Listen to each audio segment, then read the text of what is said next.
All right, people. All right, all right, all right. Whew. Yeah, salam. Just bring this forward. अबे ये रात और ये दूरी ये क्या हो रहा है? Why this one a bit far, man? So चलो हम जरा करीब आ जाते हैं. Let me अख्तारिब minhu people. People. إن الحمد لله وكفى والصلاة والسلام على رسوله المصطفى وعلى عباده الذين ارتضى ومن بهداهم اهتدى وبآثار أهل المدينة اقتفى وبعد فالسلام الله على القوم أهلا وسهلا بكم ومرحبا Onying Leute, bienvenidos a todos. Bakhair Ragle, Khushamadid, and as always, people, swagatam. Let me first just check. Audio check, yaar. Audio check. Hi.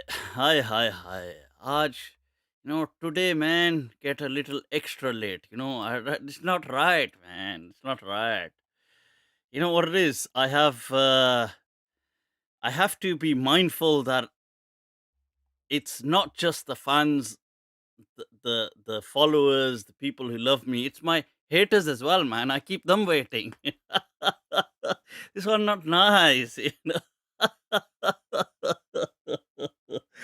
Whew, let me check, people. Check. Quick sound check.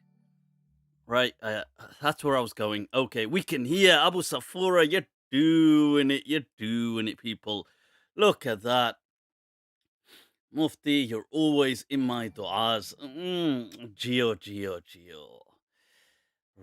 Right, I'm about to go to sleep. ¿Cómo estás, cabrón? Muy bien. ¿Y tú, cabrón?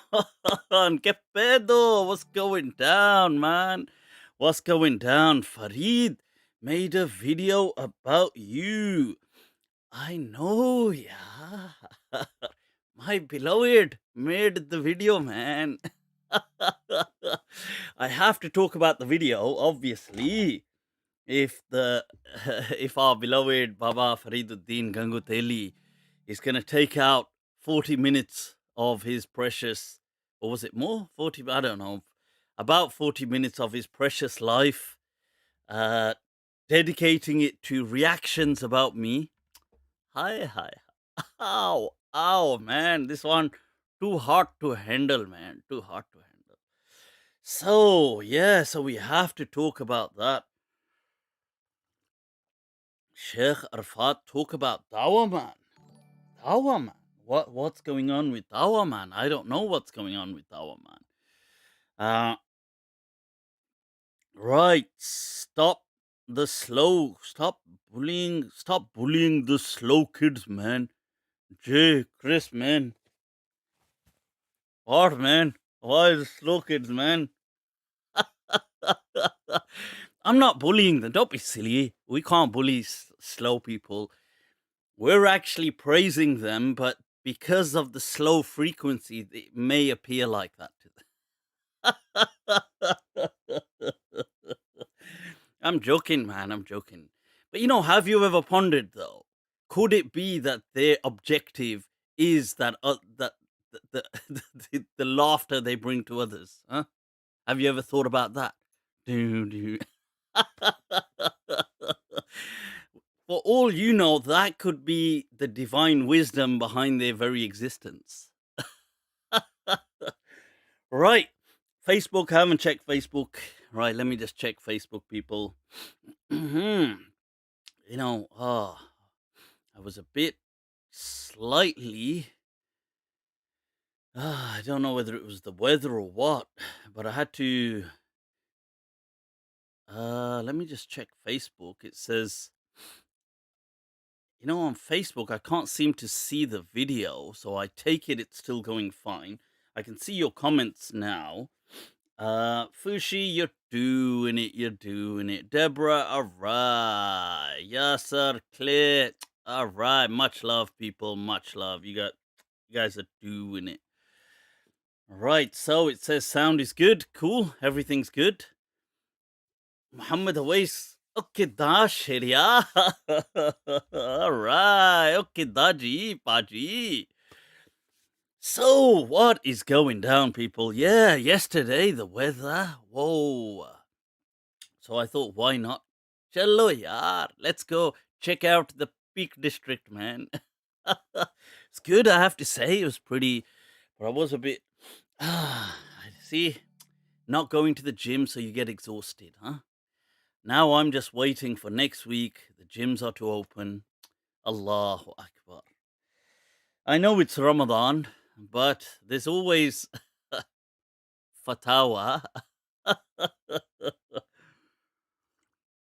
We can obviously work out after the fast, yaar. Have husn al-dhan, husn al-dhan. So what is going on? Firstly, right, the mind trap. I don't know if you guys saw my latest mind trap. Mhm. That was something I thoroughly enjoyed. Let me just bring it up here. It was with Professor Adis, and it was. Was it this? Nah, no man. This man. Yeah, that's the one. Professor Adis. Yeah, it's it's he spells it Dude-Reja, but it's pronounced Judaria or something like that. But an epic, really thoroughly enjoyable conversation that we had. If you haven't already seen it, do check it out. We discussed quite a few discussions centering around the topic of gender and gender discourse within the faith. So, does the Quran, it does seem to take a gendered outlook. What is that about? What are the ramifications of that?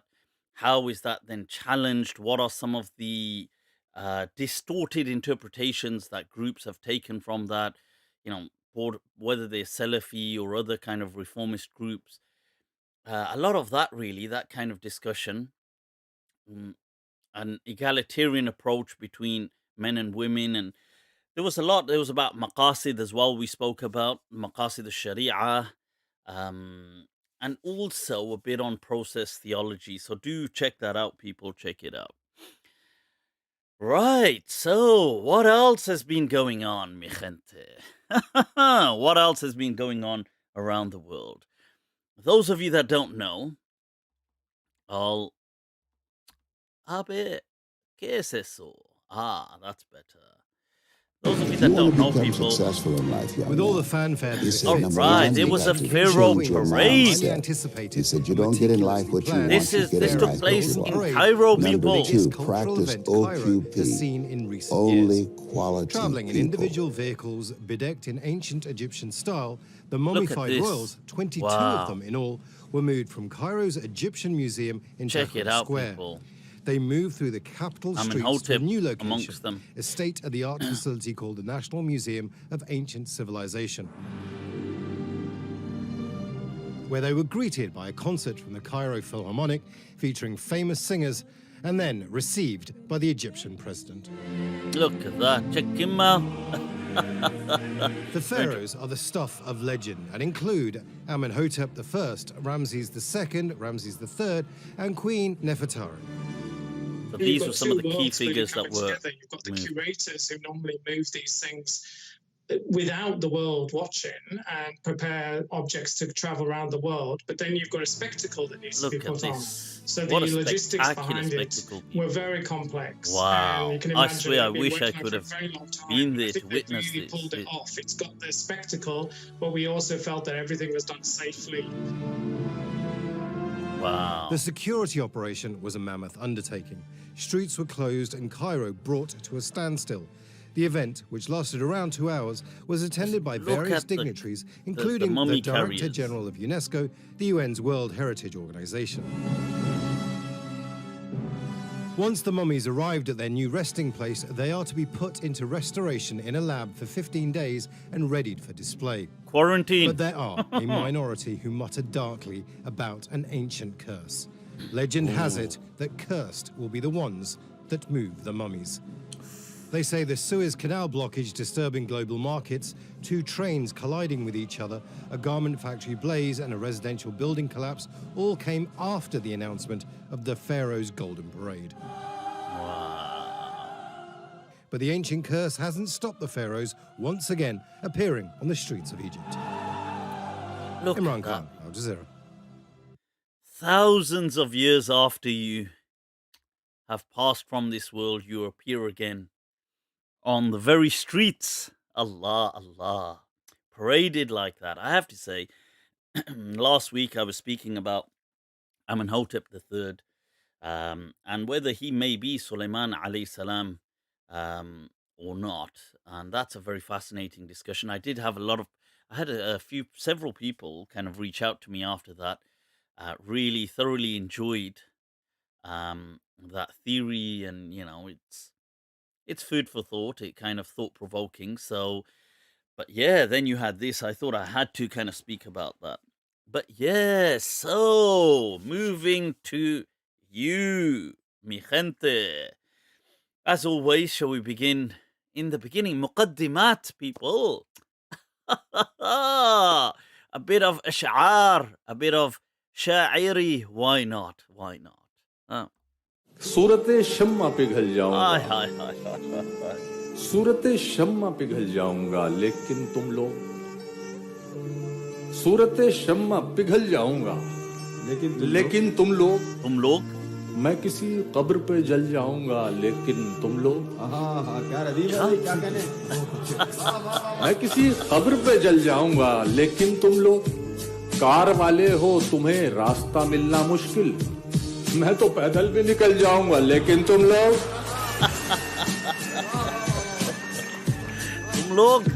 क्या होगा तुम लोग? कि मैं मुनव्वराना sir मैं खरा note हूँ मैं खरा नोट हूँ सीलन में पड़ा था कब से मैं खरा नोट हूँ सीलन में पड़ा था कब से मैं तो कुछ कम में भी चल जाऊंगा लेकिन तुम लोग Vah, vah, vah, vah, vah. Why not? Always something to lighten the mood, people, lighten the mood. And I do actually have a poem I'd like to read a bit out for you people. Yeah, khidmatan lakum, or fi khidmatikum, people. This is for you people to appreciate the finer arts in life. This is called, right, so this is by someone, he goes by the name, this is weird. He goes by the name that Atbaf Abrak, and that's not his real name. It's he's kind of twisting the letters of his name around, which is actually Aftab Akbar. That's it, Aftab Akbar. But he kind of swaps the letters around to make something which doesn't really mean anything. Abtaf Abrak. It doesn't really. Abrak could mean something in Arabic, but Abtaf, not really. So, but this poem anyway. He says, Hum jo tere baghair zinda hain. Allah, the fact that without you we are still living. Hi, hi, hi, hi. To my beloveds. But this is, this is something, it touches heartstrings, people. Heartstrings, man. Heartstrings, man. So this, he says, check this out. Let me just write. So I'll also got to bring up your comments. They're moving way too fast. Right. Nabs chalti hai, saans jari hai. But the pulse is beating, breath remains flowing. I mean, there's a breath flow. Bas tere baad yun guzari. Says, and that is the summary of how it was spent after you. Life was spent after you. Simply that the heart remained beating and the breath remained flowing. That's it. That's all that was left to life. कभी सीने में गुनगुनाहट थी, अब मुसलसल सी आह ओजारी. Says there used to be a rhythm in the heart once upon a time. Now it's just a never-ending series of of pain, of sigh, and anguish. हम जो तेरे बगैर जिंदा हैं, सब दिखावा है दुनियादारी. Epic line, people, epic. He says, and this that we are alive without you, that it is but just a show. Sab dunyadari hai.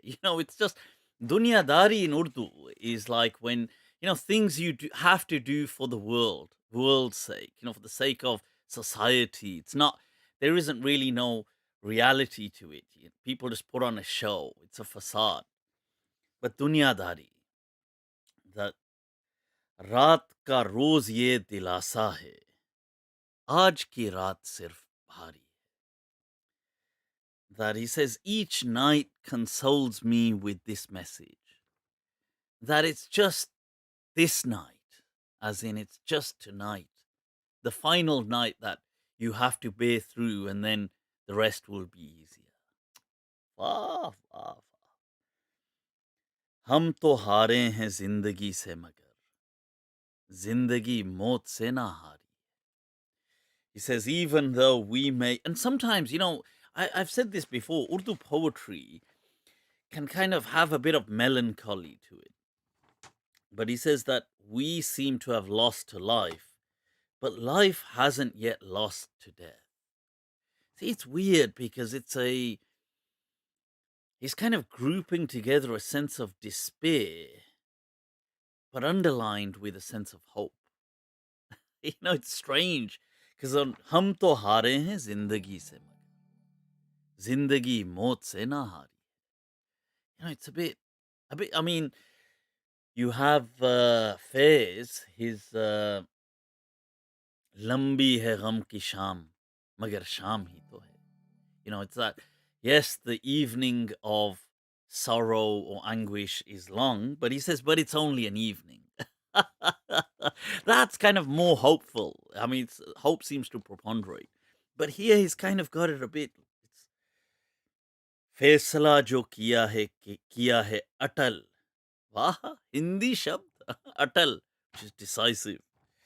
It says the judgment you did, it was decisive. Achhi aadat yehi tumhari. That is an outstanding quality you have. Jitna jeena tha ji liya abrak.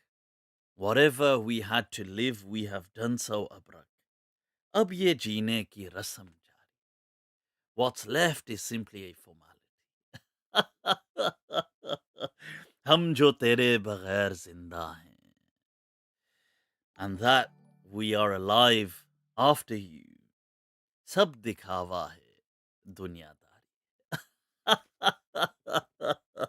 Honestly, I read that and I was like, oh my God, that really, wow, it's amazing. In poetry, you can find, I don't, a solace, I guess.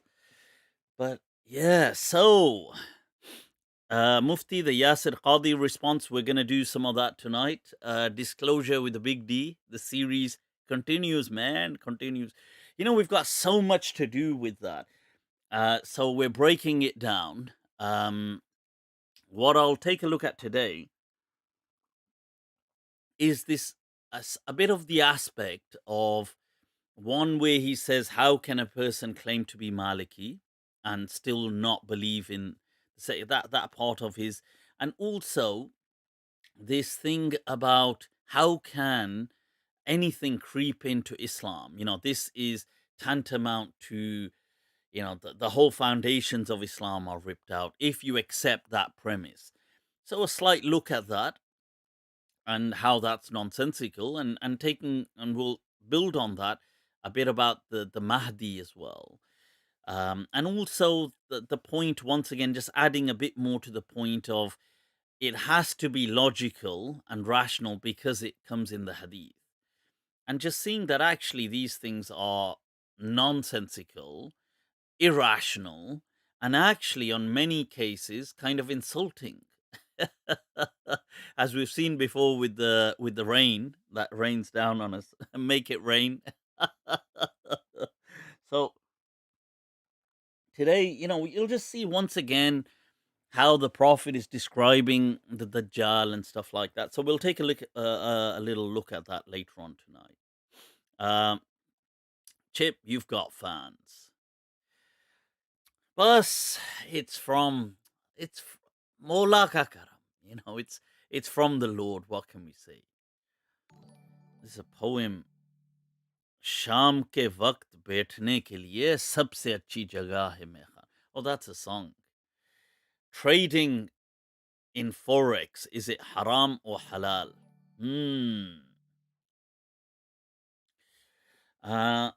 Is it halal or haram, people? What, man? I've got detailed videos on this. You can watch where I speak about what was it called? With the whole Dogecoin and that video where I'm speaking about the Wall Street battle between the hedge funders and Reddit. So check that out. And I go into all of this. I've also explained that, look, fiqh is pretty much way out of sync. Way out of sync. It's not like one or two updates late. There's like about, I don't know, something like 1,500 updates that are missing, that the old system is inoperable. It cannot be operationalized. Fiqh, for the most part, is pretty much redundant. Its teaching has become simply ritual in nature, and a tiny percentage is used to extrapolate on. But then, the problem is they can't even do that because the fuqaha, for the many of them, not all of them, but many of them, they kind of, what's the you see, they kind of sunk the ship. So they locked it off in such a way that as the you know that even if you access it, they have put these kind of signs that nobody is allowed to make rules after us. It was us. We were the last, the last dons, divinely inspired dons on earth, and nobody after. Now, some madhabs are much more notorious for that, and others are less so. So the Hanafi madhab is probably the most notorious on that issue. They're absolute control freaks. I mean, like, it's psychotic how controlling the scholars were. The scholars who have died, not now. They're not. These people are just, one, they're incompetent, but two, they're stuck because they can't. Actually, there's been this whole drama. I don't know if you guys have caught up with it. There's been this whole drama. I was asking last week a bit about. I wonder what's going on. It's with Sheikh Aslam, and he'd been receiving also some kind of death threats, and I was trying to ask that, what's happening with Sheikh Aslam, because for the most part he's a pleasant, sweet guy. He's not somebody controversial, and he's not somebody who rocks the boat or. But yeah, so it turns out, people. This is what it is. It's just like sectarian venom. So some of the Brailvis have turned on Sheikh Aslam. They're Brailvi Sufi. He's also from that kind of background, but they've turned on him, and the pretext was he had done a video where he's carrying a child in prayer. And I think he's trying to show that there's a Hanafi ruling called al-Amalul Kathir. Al-Amalul Kathir, yunaqidu salah, or yunafi salah, that it breaks salah. Yeah. So if you move around in prayer, your prayer breaks. Now, this is really more so a Hanafi thing. Hanafis are really, unfortunately, they're very pedantic in their fiqh. Their fiqh does not reflect the spirit of Imam Abu Hanifa in the slightest. I mean, maybe there's fossils there's fossilized fatwas in the madhab that show this madhab it may have had, it has some traces going back to Imam Abu Hanifa, or that Imam Abu Hanifa was once here. This fossil footprints, but they're just fossils, fossil traces. The madhab itself it's like a completely, it's a different, it's like a Frankenstein to what Imam Abu Hanifa was. And I'm not saying this to diss people who are Hanafi. I said before that, look, this is, unfortunately, it just is the way it is. So, people who are open minded and want to develop, it's difficult for them to remain Hanafi and be like that. I mean, they can do it, but it's hard. And they'll face a lot of slack from people because it's going against the entire stream that is so locked in. And but coming back to this point, but some scholars do that, like Sheikh Atabek, and people like Sheikh Atabek are a breath of fresh air for the Hanafiya. But one of the only reasons Sheikh Atabek has managed, or it's not one of the only reasons, but a reason that has helped his cause, is that he's not from a part of the world that dominates an Islamic discourse. So, like I've mentioned previously, certain countries dominate Islamic discourses throughout the world. It's very it's interesting. You can't escape geography. It's you can't escape geography. What's that book? What's the book about? I've got it here somewhere about it's about why what it's about, like why geography matters, but it's trying to show how if you just understand the history of geography, all the current world political, um whether it's rivalry or issues or catastrophes, all make sense if you just understand the geography of things. I've got it here somewhere, but I've forgotten the title. Right, you guys probably, somebody will probably put it up there. But so this makes a lot of sense. So Sheikh Atabek, because he's not from one of those countries, I feel that's helped him in his cause. But coming back to this, so the Hanafiya have a lot of weird fatwa about salah. And one of them is this about if you move in such a way, um, why is every mod a girl? Look at the issues going on, people. See, look, these are the issues, huh? I'm trying to explain something so deep and complex, and some person's come on here and he's like, why are these moderators girls? I'm sure there's some guys in there as well. If you're that keen, I'm sure some of those guys can get in touch with you. Frowdy Frubbery, if you get in touch with the brother and he wants some intimate disclosure about your gender. So yeah, right now that's it. See, Rosalina says 99 problems. Huh? That's the issue with the world. Huh?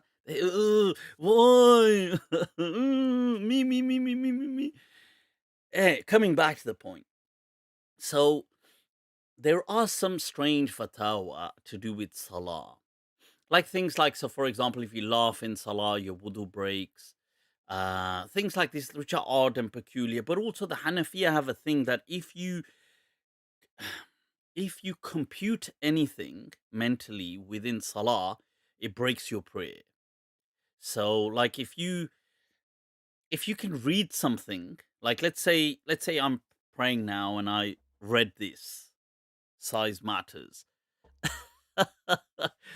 Does it? I don't right. So but if you read something, your salah breaks because you computed, like mentally, that you cognitively processed data. So to cognitively process data that is meaningful, not just data like, oh, the color of the carpet is brown, but to compute anything that is interpreted as information that can add to your knowledge. So I suppose if size matters may not mean much, it could, I guess. But if there was a sentence or something, you would break your salah. which is really weird, actually. It's weird as hell. But anyway, so they have this ruling that if you are moving in such a way, like if you do more than 3 consecutive movements in Salah, your Salah breaks. Obviously, needless to say, all these things are made up and don't mean anything. You can do it all in Salah, okay? So just so the Malikiya obviously didn't accept any of this stuff years ago. But now here comes the mas'ala. Can you carry a child whilst praying? Because naturally, when you're carrying the child, you're doing this, and the child might be moving, and you're kind of moving around. And, maybe as you go to the floor, you put the child down, then you do your sajda, now you get up, you hold the child again. So there's a few movements that are consecutive. And because the Hanafiya have this 3-strike rule that if you do 3 consecutive movements, like, out, this one, out. So you go like this. 1, 2, that you're out. So because you've done 3 movements now, you've picked up the child, now you've got up, you've probably straightened the child, so your salah is invalid.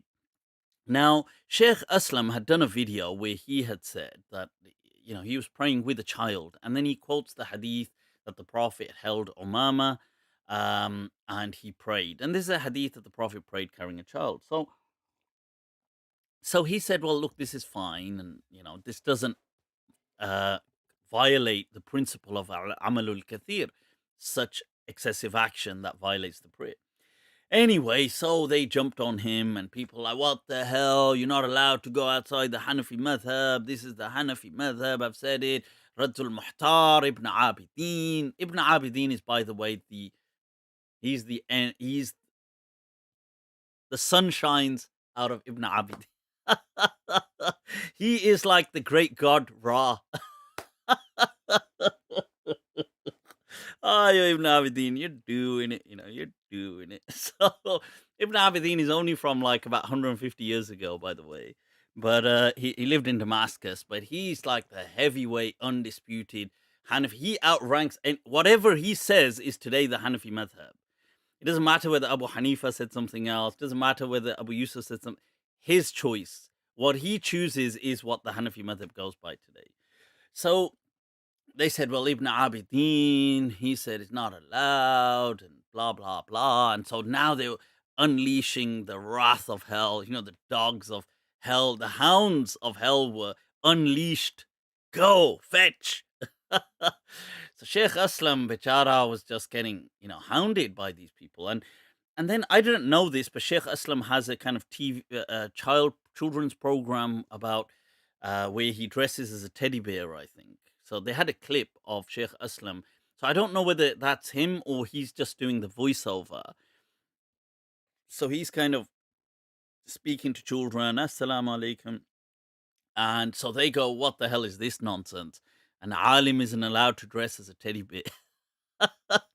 They go, yaar, ye kaun sa role play ho raha hai? What is this role play, man? This one, not too much, man, too much. So they started unleashing at him, and yeah, so he was proper. And then they also attacked him about his hair. You can never please people, though, isn't it? So they said Sheikh Aslam, his hair is like quite long. So they had this picture of him. I was watching it.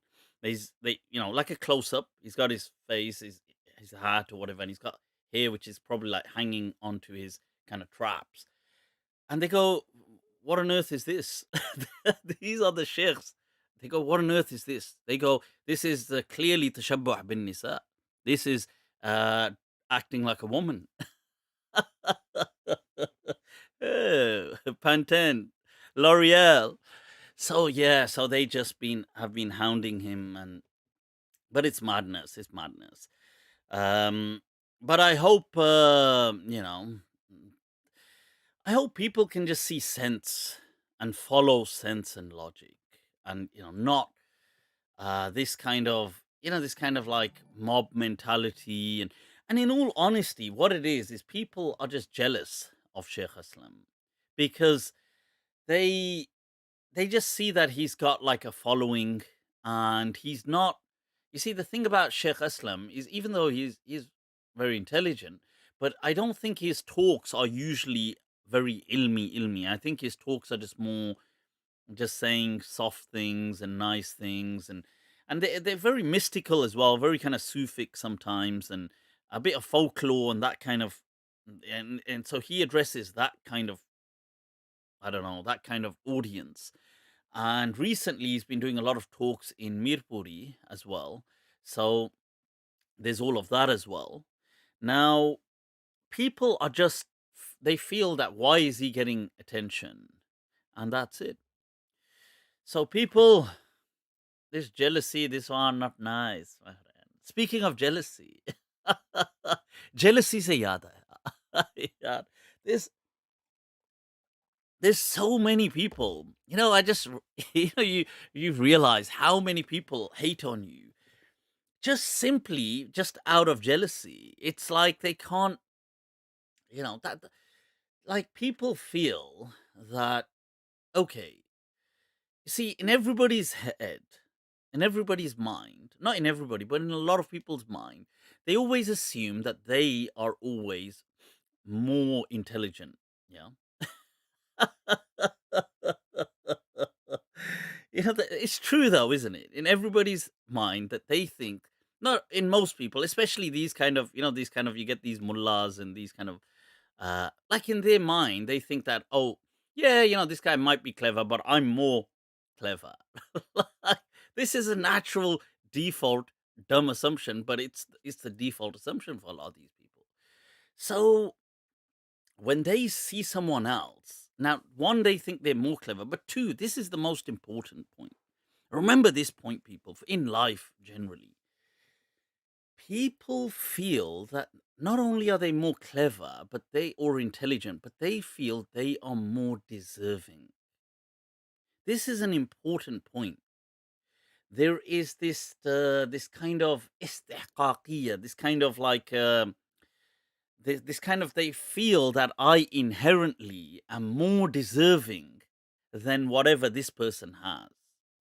Like he has it. Why? Why do I deserve it? And they believe that within that, I, if anyone, it should be me. Ah, you losers.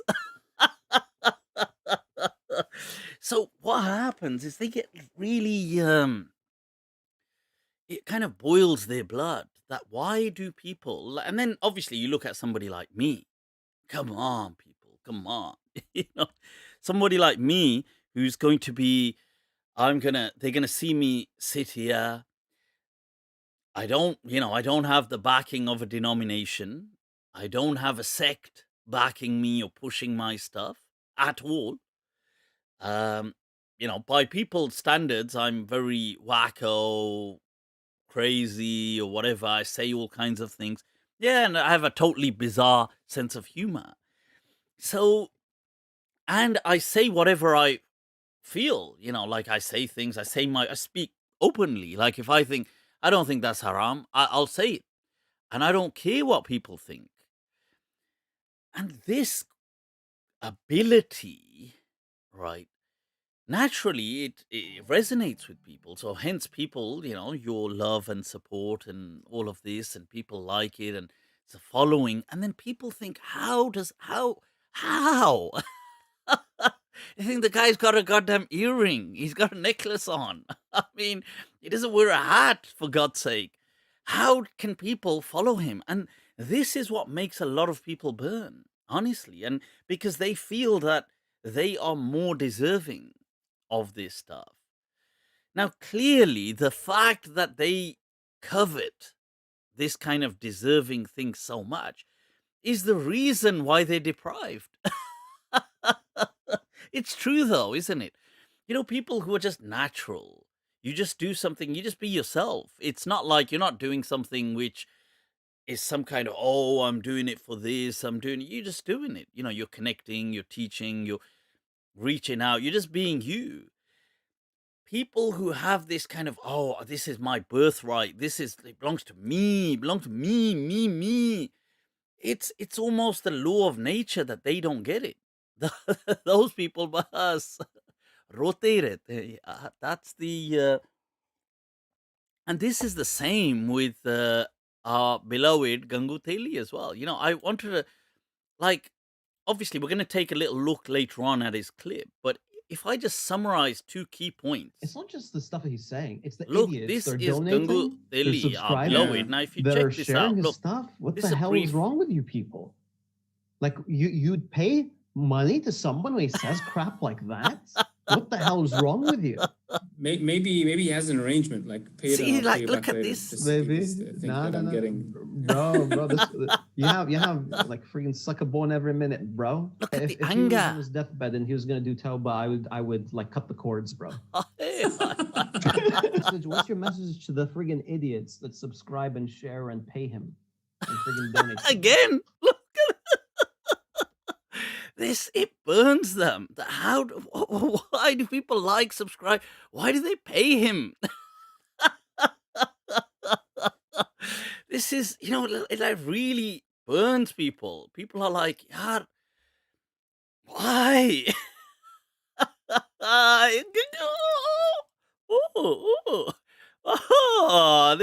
This one. Honestly, really, and I love it. You people, Gio. This is going out to you guys. People, it really gets to them, isn't it? He lives this lifestyle. Somebody sent me on social media, there was something circulating. We demand to know. What does Mufti do? How does he get money? I'm a movie critic, man. That's what I do for a living. Why are you hating on my passion? I love it, honestly. It makes my day, I read this, people send it to me sometimes, and I'm like, what? And they're like, oh, why? Where? I want to know why? So, but it's all good. It's all good. Right. So people speaking. Right. People, to add a bit more, speaking of passions, and I've spoken of perfumes previously, people. Right here. Yeah. This one's for Gangu Teli. Full Metal, you're doing it. Gio, yaar. Right. This, people. Can you see this here? Zafar, you just subscribing. You're doing it. This has to be my number 1 fragrance. Honestly, number 1. Numero uno, people. On my number 1, I have 2.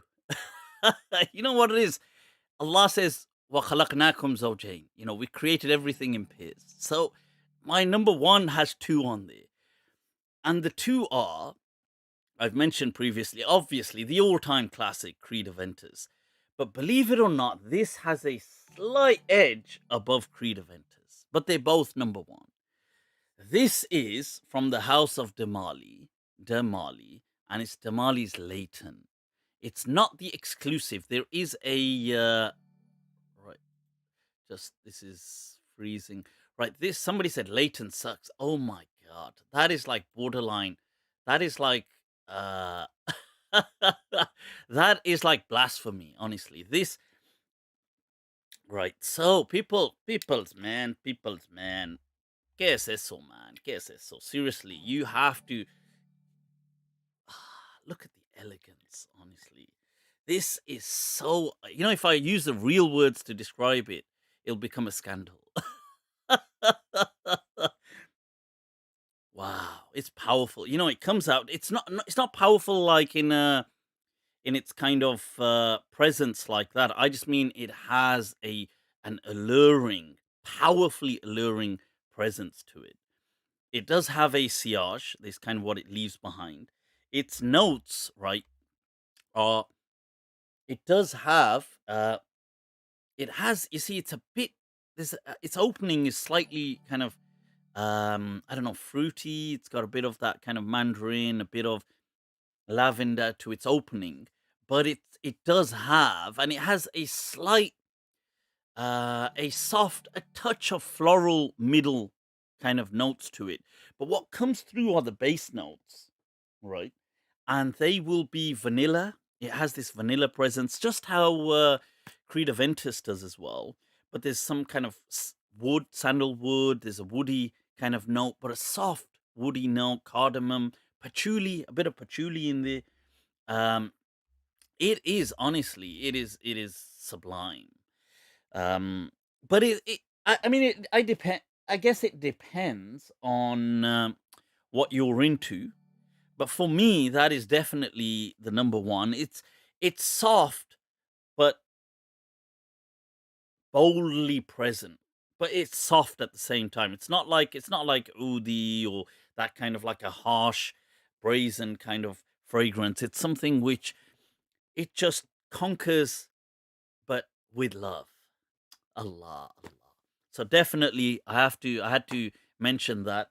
I thought since I could just see it in the background, we'll do this one another time, people. Another. This is Maison Francis Cookjean, people, but gentle fluidity. But that's also epic, but different. Let's just leave it to one for today, man. For today.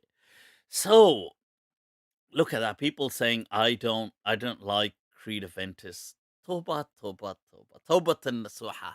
Ya Allah. اللهم اغفر لهم فإنهم قوم لا يعلم. May the Lord have mercy on you. All right, so can I review some others? Sure, send me some any perfumes you want me to review. Sure, just let me know and I'll review them. I love. Somebody said I hate flowery. I'm not a fan of flowery fragrances for men. I don't like that at all. This does not come across flowery at all. It has a strong, it has a woody yet vanilla soft kind of presence to it. So it's just it's masculine. It's not feminine. Although they do make them kind of like unisex, but really it's a masculine. It's really a men's kind of perfume. But yeah, it's a done deal. Put it like that. Samjha janam, samjha karo. You understand, man? This one, it done deal. Okay, so right. And this one, man. Hearty Momo Mufti, keep strong and safe, man. Shukran, man. Shukran. I may not agree with all your views, and you don't need to. You don't need to. That's not. Look at this. Quite a few perfume fans have come out. All right. Francis Maison Francis Cookjean is the best, hands down. It is. It's some things powerful. MFK, Baccarat Rouge is brilliant for women, and this gentle fluidity, I love it. This is actually kind of unisex, but really I find it more still on the men's side. And I'll speak about that differently on another time because what they did with that gentle fluidity, you've got the silver and gold edition. And it's amazing that they use the same ingredients, people, spot on. But what they did is they altered the kind of quantity of the ingredient. So it's the exact same essence, but with altered measurements. And they produce two radically different fragrances. And both are nice. Both are, you see, the silver is good, but I don't know if really I would recommend it based on its price because, you'll be spending about 200 quid for that bottle. And it's nice, it's good, don't get me wrong, but it's not, I don't feel it's value for money in that sense because for that, you could easily pick up something much better. But the gold, like this one, wow, that's very sensual, very warm, sensual, and leans on. I feel it's more for men, but they describe them as unisex. But yeah, I do like that. But the silver is good, but it doesn't really make that. It doesn't make the top league. Cool, people. And Leighton, and just a final note, just in case anybody heard my review on Leighton, that's the Leighton. It's not the Leighton exclusive. Leighton exclusive is slightly different. They used the compound but added other features that make it a bit more strong. I personally am not a huge fan of the latent exclusive, and this any day, every day, but not to me. I'm not rating latent exclusive. I am rating this just latent. So just in case you go and smell that and you think Mufti just chats a lot of, you think, you know what, Mufti, kuch zyada hi gap kiye hain." Right. So right, let's move on, people. Let's move on. Ali Azad, is it true that if permissible, the Prophet would have ordered wives to prostrate to their husbands? Is this hadith authentic? No, this hadith isn't authentic, but I feel that people may have relayed it as a hadith in trying to extract an understanding of obedience within the familial hierarchical structure of their time. So obviously, in that time, in the Prophet Sallallahu Alaihi Wasallam's time, the societies were patriarchal. And do watch my discussion with Dr. Adis on that, Professor Adis, because we speak a lot about it. This whole hierarchical structure and this kind of how the dominant structures worked. And it doesn't mean that the Prophet Sallallahu Alaihi Wasallam was endorsing that, but it just means that's how the world was operating at that time. So people later on that are inculcating this societal I don't know, norms or the spirit of their society, if you want to call it that, to their young children, it's it's most likely there that these kind of hadith are born. That a person says, well, you know, the Prophet taught that women should bow. It's like how today in the Indian subcontinent, and by that I mean Pakistan, India, and presumably Bangladesh as well. I'm not sure if they say it, but I assume they have this understanding as well. That it's taught to girls that when they bid them farewell at their weddings, they may not say it then, but they say it in the run up. They kind of teach them that you see, you only leave your husband's home, not for day to day basis, but meaning you only finish, like you cut off from that home once you're being carried away in in a coffin, meaning that they call it the what they carry the bride on, the kind of doli, that we're taking that there, it goes there, and then it only comes out in a coffin. Now this is a teaching that is found widespread amongst Hindus, amongst Muslims, amongst whoever with that resides within that part of the world. So you can see how these teachings can then be um, religionized. Okay, so people they give it this veneer of religion, and before you know it, people say things like, "Well, the Prophet taught this," and that's how the origin of those hadith come about.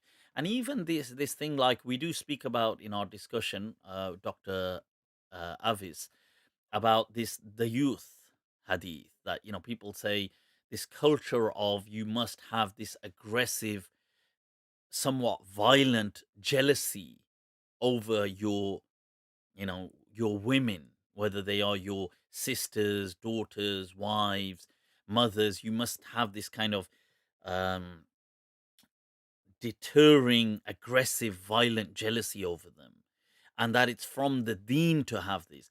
These things are entirely fabricated, entirely.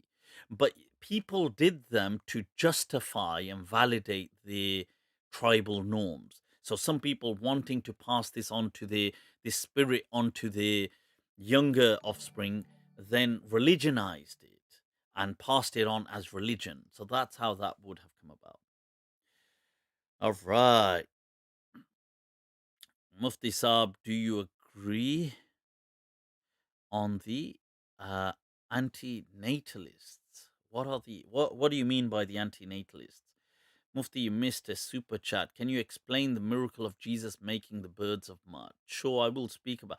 I'm sure I've got a detailed video on that, by the way. Somebody said I prefer Damali's Carlisle. Carlisle is nice. I do have Carlisle over there as well. But to me, that doesn't make the top league. It's quite oody, it's good, but it's just not up there. Right. Um, right. Ammar Khan peeing. You naughty fetishes, fetishes, people, fetishes. Right. So fetishes. Now, look. Let me say something. I'll explain this ruling here. People can't seem to make up their mind about me. Yeah, my haters, man, my haters. You see, on one hand, they claim that my arguments are stupid, they are baseless, they are so weak, they are easily refutable, easily. Like, as Farid Ganguteli, beloved, said that basically I'm like a child. Like, my thoughts, my ideas are childlike in front of him. And this is how people, on one hand, this is how they portray me. They say, this guy, his arguments are so dumb, so weak, so, it's just a bundle of straw. But then, you see, if that be the case, like, let's say I don't like somebody's views and they're so easy to refute, I would steelman them. I would present them in exactly how he's saying them, because they're so easy anyway to refute. And then I would smash them to smithereens. But what you get is these same people then, they completely straw man and present a distorted view, which I'm not even saying. In some cases, I may be saying a part of that as part of a greater whole, but they will kind of make it look so weak, kind of cut and paste, and then present them and say, "Oh my God, look, Mufti says this." And somebody shared. There's I don't know whether it's a tweet going on around or something, but some people, they cut and pasted parts of my comments or something, put them together, and said, "Oh my God, look what Mufti is saying about incest." Okay, so just to be clear, what they're saying. And I'll come to this because it's kind of linked. So on the incest thing, I had somebody message that, "Mufti, do you say this about incest?" They're saying Mufti is saying incest is a totally natural thing to do. I've never said that in my life. I mean, I don't know. Like, if you're going to refute me, just refute me on what I actually say. Why are you making things up? Like, you're making things up and then refuting them. And I've never even said that, ever. Like, I've never, ever said anything like that, not even remotely close. So what they've done is they've taken where a bunch of paragraphs where I've written about homosexuality in the past. And I've responded to the claim that where people said homosexuality is not natural, it's unnatural. So I've said that, look, even though in Islam, for the most part, most ulama consider homosexuality haram. However, making a claim that it's unnatural is not scientifically backed, because now you're making a statement about nature, and nature is all around us in the world. So I have highlighted that, look, science does show that homosexuality does actually exist in most species in nature. It's not the dominating sexual practice, but it exists in almost every species in nature. So to say the statement that homosexuality is not natural, it's not scientifically accurate, and it's not to make statements about nature is not the realm of religion. It's the realm of people who study nature, which is science, whether you're a biologist or you study science, other aspects of science. So this statement is wrong. However, You can say it's haram, you can say that's your belief, and that's fine. So in this statement, I'm saying that look, homosexuality in the West is a practice of it's a part of the way of life here. And then I quote Imam Malik in saying that, look, Imam Malik is asked, and he is a power within Medina, and there are people who may be on the outskirts of Medina that he can forcefully take control of or interfere in their lives. And he's asked, they practice incest. They marry their own sisters, they marry their own mothers and daughters, and they consider it fine. Like, should we not intervene forcibly? This is the question. It's in the Mudawwana of Imam Malik. So Imam Malik says that's their way of life, and we do not get involved. So I say, look, this was Imam Malik's response to a matter incest, which we clearly consider haram. I mean, most traditions in the world clearly that's not practiced in the animal kingdom. For Ma Baluka, so what do you think about homosexuality? And that is the way of life in these countries. So it's not your place to be going around trying to intervene in other people's lifestyles. Now, so what they've done is they've taken that sentence where I've said that, look, to say this is unnatural is, it's not scientific because if you look it's found in all species. And then they've taken my statement that Imam Malik said we don't interfere in incest, and they've put them together and made a screenshot and then just made this go viral or in their little circles to say, oh my God, Mufti is saying that not only should incest be allowed, he's also alleging that it's everywhere in science, in nature, which it isn't. I mean, I'm the one that actually mentioned that. I mentioned the studies from the book, The Third Chimpanzee. I did a review on it. Right. So I'm thinking, people are messaging me this and saying, oh, Mufti, did you say this? And I'm saying, look, no, I didn't say that. And then they had somebody kind of, oh my God, you're so disgusting. Why would you say that incest is, people should be practicing incest? And I said, well, Abe o mother, father, because I didn't say it. But this is look at that. Like, when people have to fabricate stuff about you to refute you, it speaks volumes to me, man. That really speaks volumes. Right. So cool. Right. So yeah. So these screenshots are not a true. Like, I don't know. Obviously, it's part of that discourse. So they've taken the part where I'm saying about Imam Malik, and they've taken the part where I'm saying to say homosexuality is unnatural, is inaccurate. But I'm not. I don't use the. I'm responding. So I say to make the claim that it's unnatural is obviously it's unfounded in science, because in nature it is present in most species. So they take that and they take the statement that I'm saying Imam Malik said not to interfere with incest, and they're putting it together and they've got a thing and they're just spreading it. And my point is, look, why don't you just tackle my actual arguments? You don't need to kind of make stuff up. I thought my arguments are so simple. Just tackle them. Now, coming to these fetishes, right? Look, I've said before, and I stand by these things. Now, first of all, I'll come to the little context of this, but I'll give you just a generic rule that, as Imam Malik's teacher said, that what a couple do, consenting between them, is their business, what is behind closed doors, and it's for nobody else to get involved. I do stand by that, and that is the understanding generally within the school of Medina. Now, I don't know, now coming to this particular issue, I don't know if you guys remember, but a while back there was the whole Tariq Ramadan thing. And the thing that came out in the papers, I don't know if you remember the details, the the kinky details.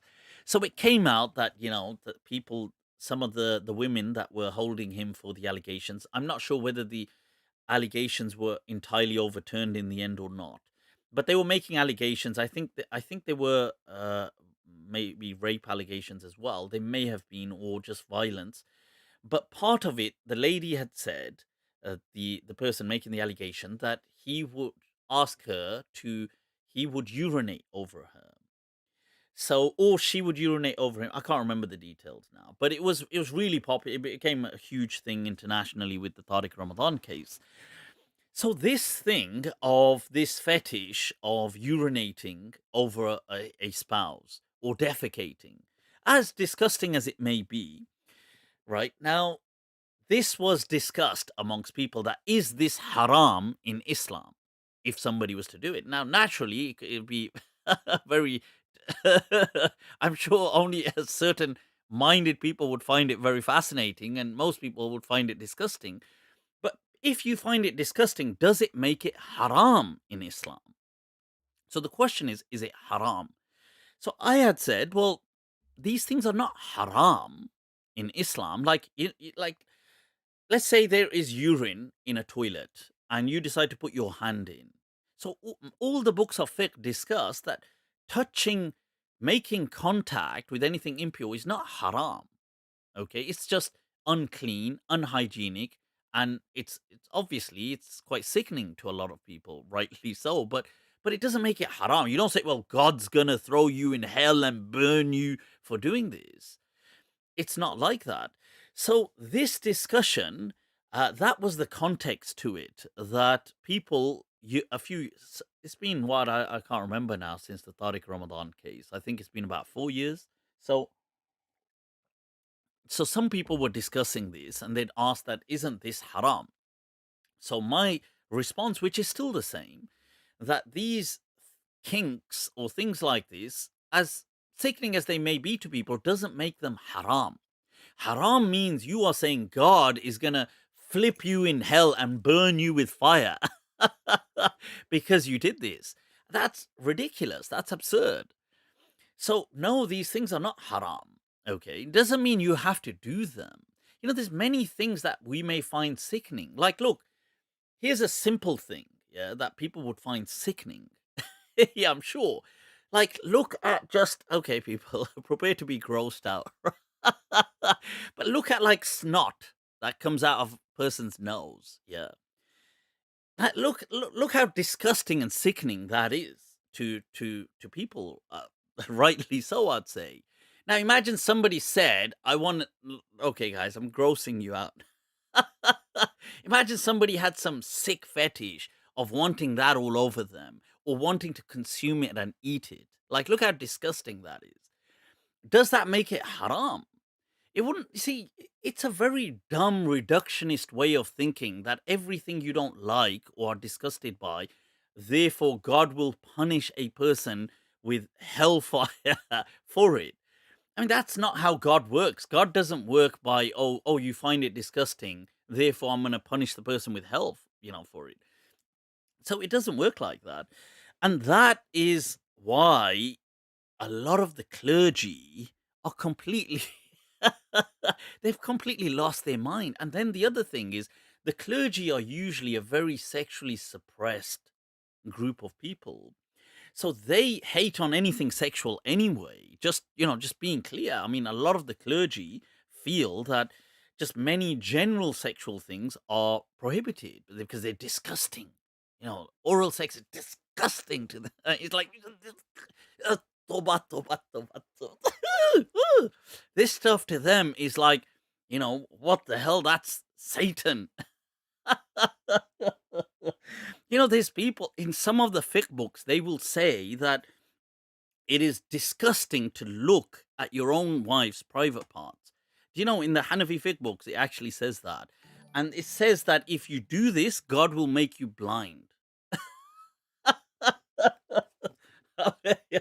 Is this why there's so many short-sighted people?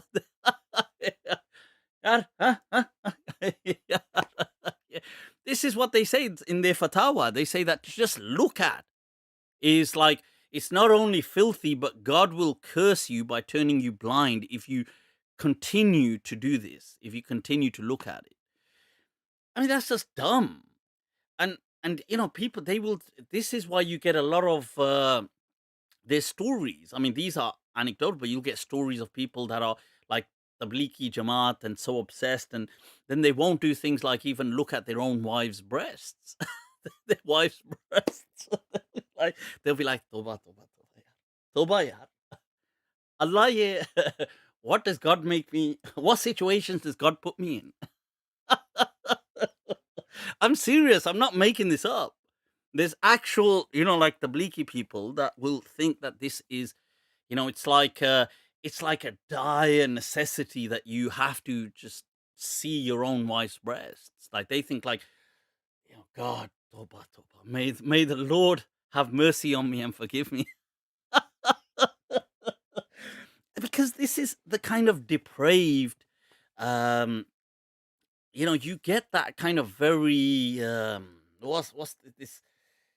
this kind of like ascetic, hermetic kind of outlook on life that anything associated with any sexual desire is always sickening, which it isn't. So it's basically, yeah, just neo incels. Most of these mullahs and mulvis are just incels, man.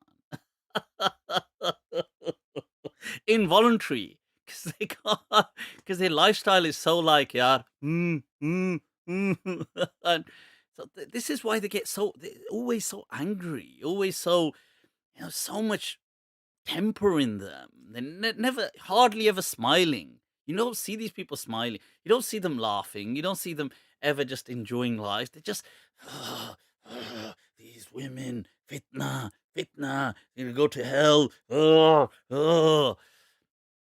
And they're probably, and obviously, they're just married to a cousin that just looks like them.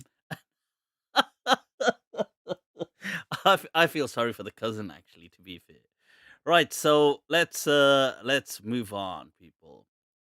Yeah, so but I thought that's a good point to mention that, because people had said, I saw some people spreading that online, like they saying this mufti didn't declare these fetishes haram. I don't declare of course I don't declare them. I'm not God. I mean, you show me in the Quran where God has said it's haram, and then I'll say it's haram. If God hasn't said it, who the hell are, it doesn't mean you have to do it, for God's sake. Yeah, so yeah, so much sexual, Blonzetta said, so much sexual frustration, blue ball fatwas. Yeah, blue ball mullahs. But that's the truth, though, man. These people are so deprived and segregated. And, it's a shame as well, because that's how their whole lives have been. And you see, their teachers imposed it on them. And then they just only know that. Like I've told you guys, when we used to be in the madrasa, what the teachers, one of their techniques used to be for certain people was that they would want them to shave their heads, because they felt that, we see, when you shave their head, they will be embarrassed to go out in society. Because the teacher said, he said, oh, we shave their heads so when they go out, people say, they go takla, takla. They go, look, the boldy has come. So because people will laugh at them in society, they will be reduced their kind of engagement with the world, and they'll restrict themselves to the inner confines of the madrasa. And that was, I'm not just inferring this, he clearly said this. This was the head there that, he clearly said that this is why we make them shave their heads. So they feel embarrassed and they won't go out and try and pull girls. This is what he was saying. He said, because they feel too embarrassed to have a shaved head. But then that's what you do. You just, okay, let's say that works. Now they feel insecure and they feel that they're ugly. So they just live within the confines mainly of the madrasa walls. But then, obviously they just end up, just screwing other kids there. And then what happens is they just become so frustrated and deprived and depraved. And then they end up leading, they sit on the mimbars and give Jummah khutbahs and preach to people. And naturally, and then you get a girl that will come to them. Come on, like, take any average Muslim girl, and Muslims generally, like, outright majority of Muslim women don't wear hijab. And I mean, and that's, and I've got my video on that saying that, look, hijab is interpreted in many different ways. It doesn't. This head covering thing was never called hijab to start off with. It's a very 20th century phenomenon, and that there's no clear evidence about this head covering in the Quran or Sunnah. I've got a whole video on that. But so now you're going to get a girl that's, let's say, a good-looking girl approaches one of these Maulanas, and she's, got her hair, got style to her, and this and that. She asks him something. Oh, Maulana Saab, is it permissible for me to? Now, these people hate that because obviously they see something that reminds them of their world being very miserable, that they will never have that or have something like that. And it just is obviously, so they lash out with very harsh fatwas in turn, damning them to hell, and you can't wear nail polish, and you can't wear this, and you can't do that with your hair. It's haram to cut your hair, and your janaza won't happen. It's haram that you're not covering this. It's haram to pierce your ears, over here, or have, like, I don't know, different kind of piercings. It's haram, haram, haram. And this is why, because you just have to psychologize the matter. These people, because it reminds them of what they are not a part of. And I guarantee you, if these people, honestly, if these mullahs had access to, if they lived a normal life and had normal, healthy sexual relationships and enjoyed life, you'd see the rulings would start radically changing. All of a sudden, it'd be like, I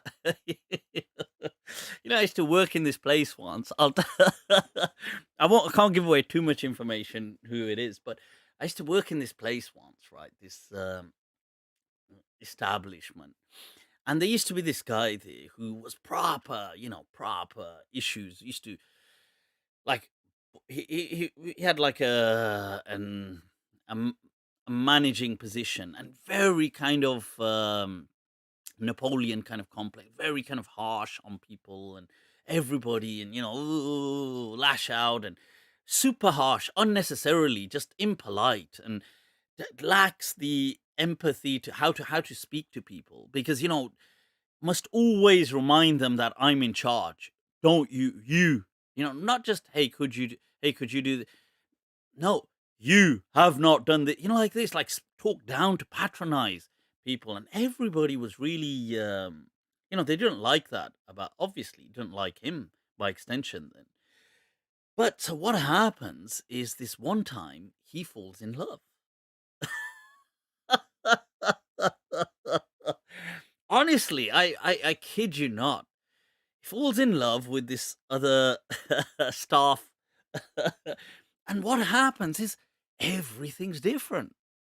This guy walks around, he's always whistling, and he's humming songs all of a sudden, and he's like super relaxed. He's like nice to everyone. He's like, oh, don't. He's like, hey, don't worry about it. I'm thinking, whoa, what's happened here? That I can't. And then we're like, cha cha cha, hello, yeah, hello. I'm telling you, love, it changes people. They will, when they experience that side of the world, it softens. And this is why, see, that's what a woman can do to men. Like, they can soften them. They can kind of give them that side of the world. But Gahaya, we have to do some, what? We got to set up a show where we can get some of these and get them a date, man. I tell you what, if we did have a show like that, I tell you, it would have killer views. Killer views. Right, people, love is the cure to all world problems. Hell yeah, love conquers all. It does. Right, that's not love, though. Queen and I, that's lust. Chalo, no, it's not. I don't know if that's lust. No, I don't think that's lust. I think that's kind of like the romance, man. The romance. Mufti, show some love to Farid. I am going to in a while. I'm going to extend the love, man. The love. Soften them. Yeah. What the hell? You excrete on your daughters. See, like, look at this. Like, this is like, look, John Sniffer. I mean, he uses the name John Sniffer. Like, seriously, that's and then, like, this is the like, isn't this typical? Your daughter's then.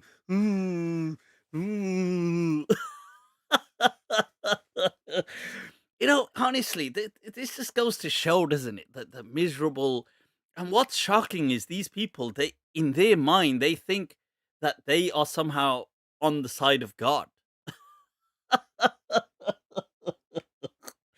They think they like Team God. Why do you go excrete on your daughters? Because human beings don't do stuff like that, man. I mean, what the hell's wrong with you? You need some serious therapy. Serious therapy. Right, so let's take a look.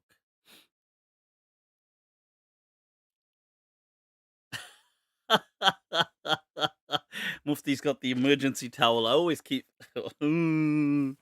Right, let's take a look at some stuff, people. Let's move on. Right, I'd been asked to also speak about France and recent legislations. Right, yeah, there's quite a bit of a right wing, um, like some totalitarian, almost Orwellian kind of approaches that France seems to be taking. It is really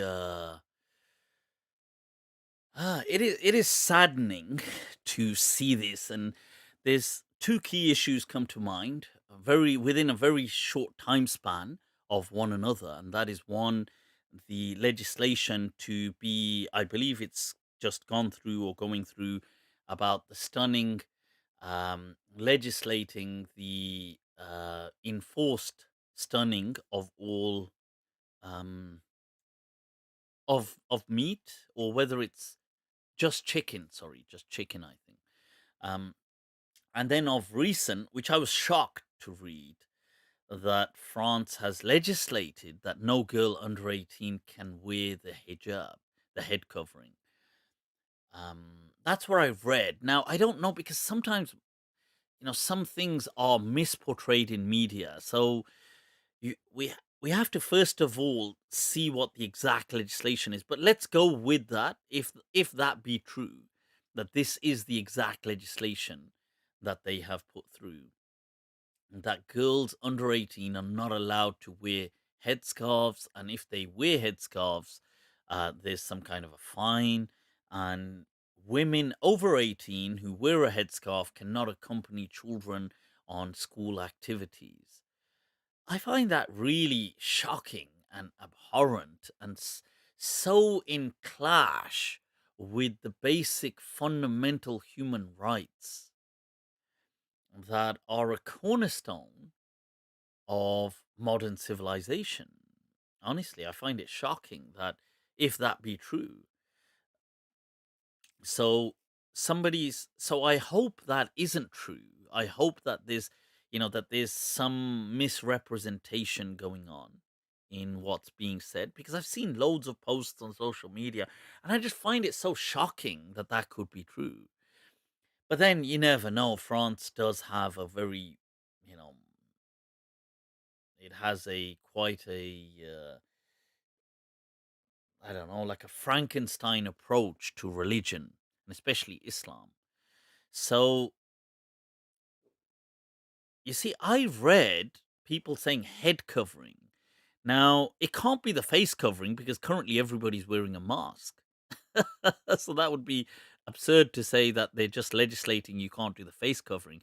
I've read loads of posts by Muslims just spamming the entire Insta feed with these things of the head covering. So that's what I've read.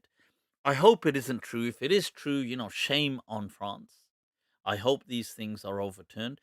I'm not a fan of making young girls wear a head covering.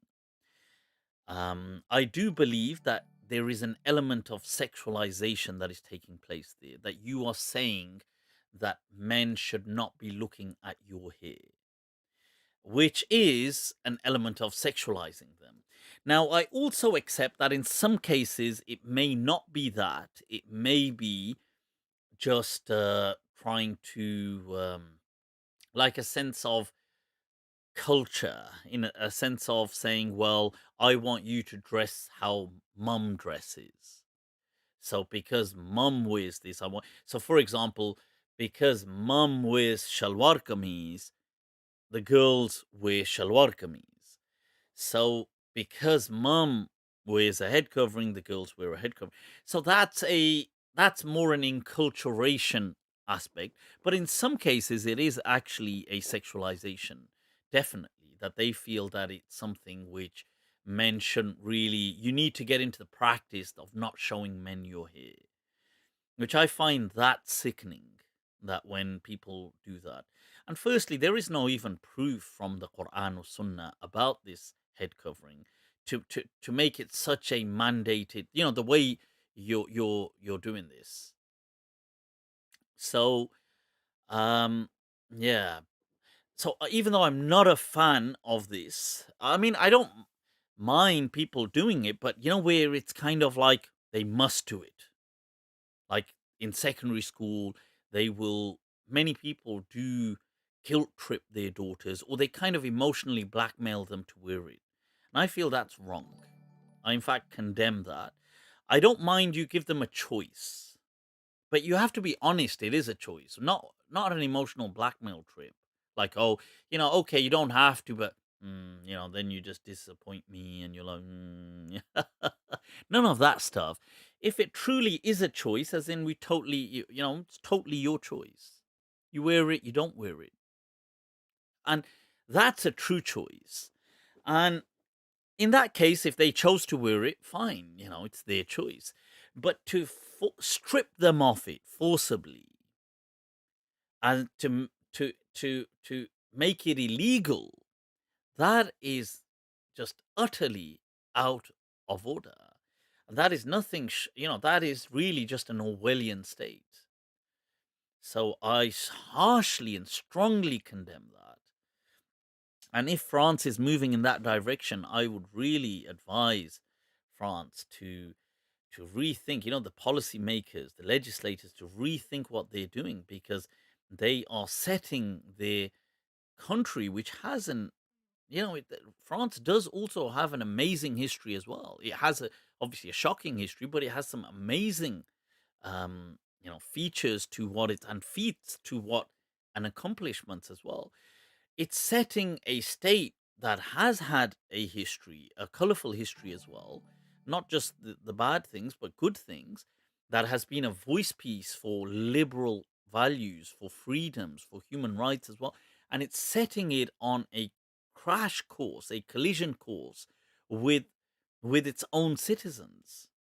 Because this, it will debilitate where it's going. This is just a car crash in slow motion. So, yeah. Yazid, you're doing it. You're doing it. Much love for the super chat. You're doing it. Seems like France always had weird relations with Muslims since the Middle Ages. Yeah, it is true. It's kind of, I don't know about the Middle Ages, but definitely during the colonial periods. Definitely. France, the age of consent is 13. I don't think that's true. I don't think that's true. I believe it may be 15, but I don't think definitely don't think that's true. But they do have, you see, even the UK, they do have something known as I believe it's called a Romeo Juliet clause. And that's in the UK as well, as far as I'm aware. That where there's a similar age, teens, where they have a relationship, so their boyfriend, girlfriend, and it gets sexual. That I believe falls, it's kind of has it derogates from the normal sexual engagement with a minor or a child, and it's viewed upon differently. So it's not, I believe in many cases that's not deemed in the public interest to take legal action against that. So there is a clause that's within the UK as well, and I'm sure that's within most European countries as well, which is different to an adult engaging with a child or with a young girl. It's very different. So this is like a boyfriend and girlfriend at school, and they have relationship, and then it gets sexual. Right. Okay. Next question. Hearty, you're doing it with the super chat. Much love, much love. France is a stealth Christian country, and there is a book that explains that. Shukran, shukran. Salik, much love for the super chat, yar. You're doing it, you're doing it. Hope you're well. I recently came across the Al Islam. Yeah, yeah, yeah. You see, the thing is, everybody wants the piece of the Mufti Abu Layth. Everybody wanted, man.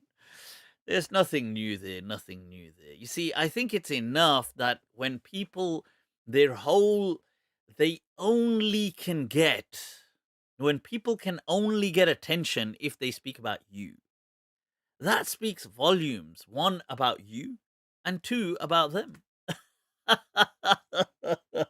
If a person's only, claim to fame is that they're speaking about you, that's their only claim to fame, then this one, this one, there's a, that's interesting, man, interesting. So, Michel Foucault raped little boys in Tunisia. Okay, I didn't know about Foucault.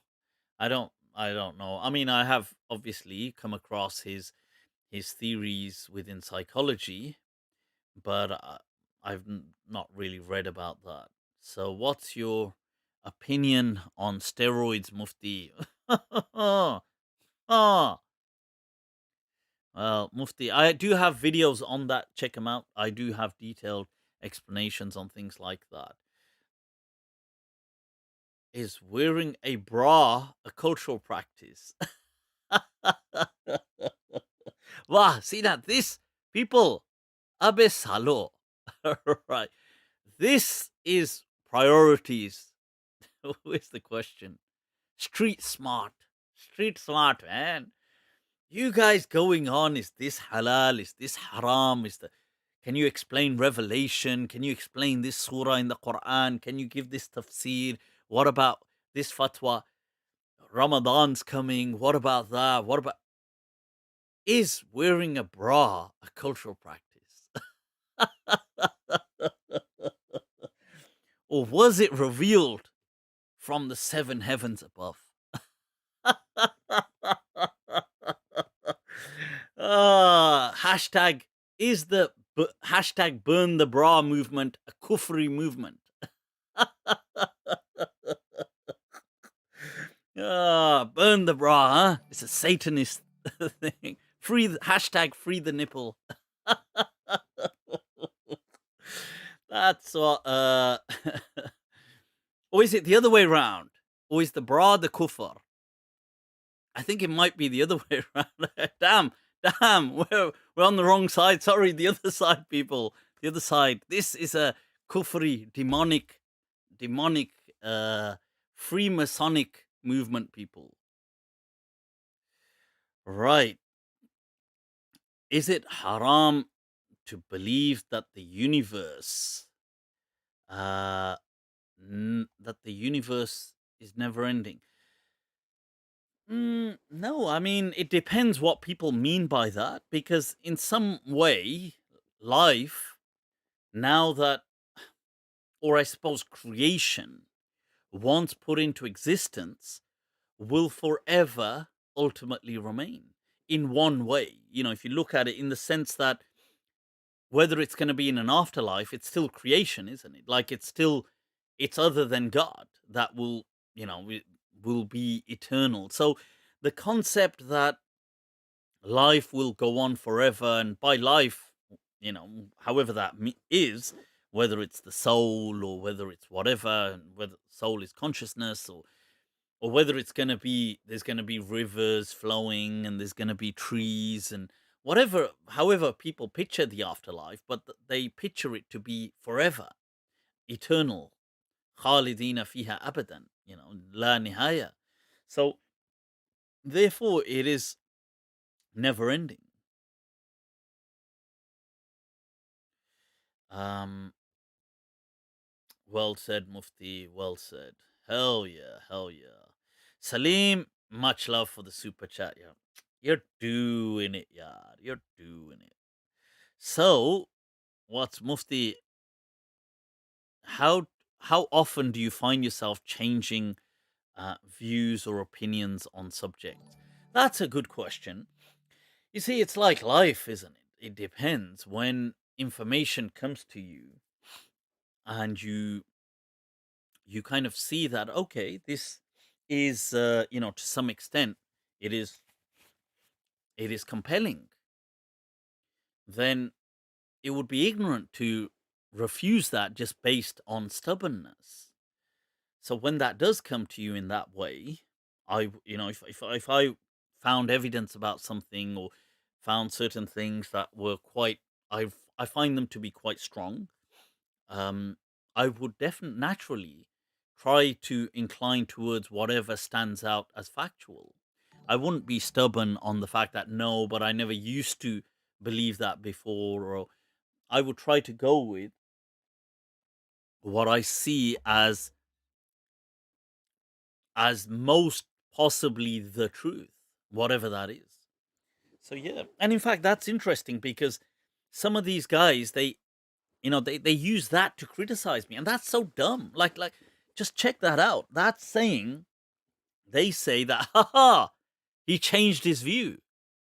Like that's a dumb thing. That's proper like Neanderthal talk, isn't it? Like they go like, oh, he's saying, oh, in life he had a different opinion later on. Ooh. Well, how do we color this in again? Is it do we put the yellow and the green together, or is it different? This one, that's the hallmark of intelligence, that you yourself can view things in different light later on as you develop, as you grow mentally, as you grow intellectually. That this is, that's the sign of that.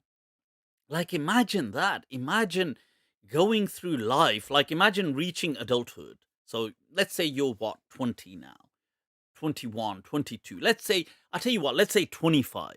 Yeah, 25. Most of these mullahs or whatever, by that age, they've become mulvis. Yeah.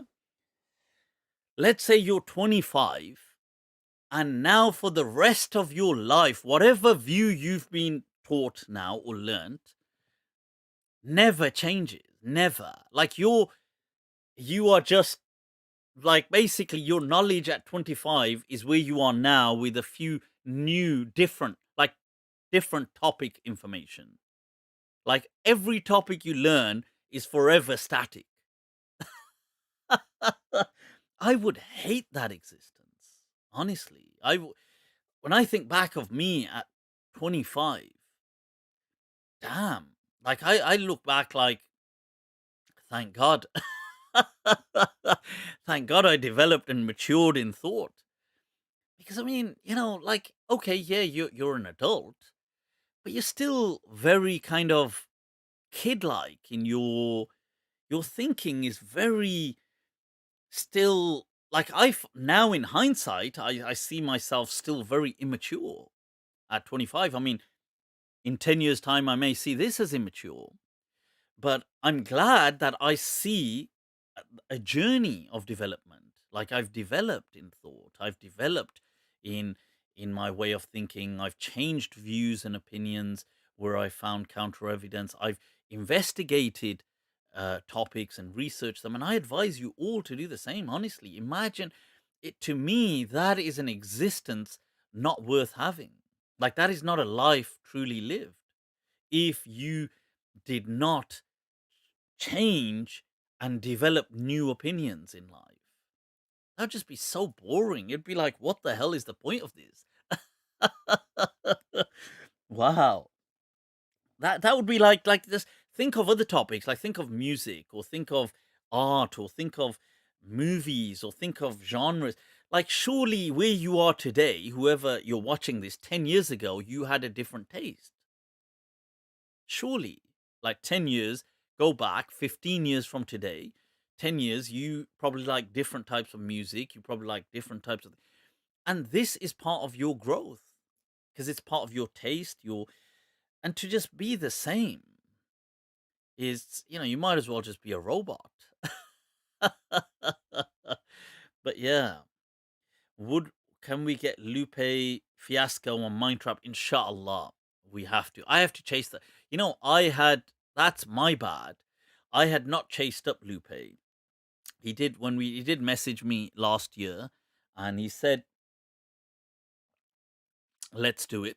And that was initially my bad because at that time I was having the technical issues. If you remember, it was the first few batch of Mindtrap that I'd done, so I was having issues with I had to change the PC, I had to change stuff, I had to change the whole setup. So I didn't want to get him on and it be very choppy and like poor quality, and so because obviously Lupe is Lupe.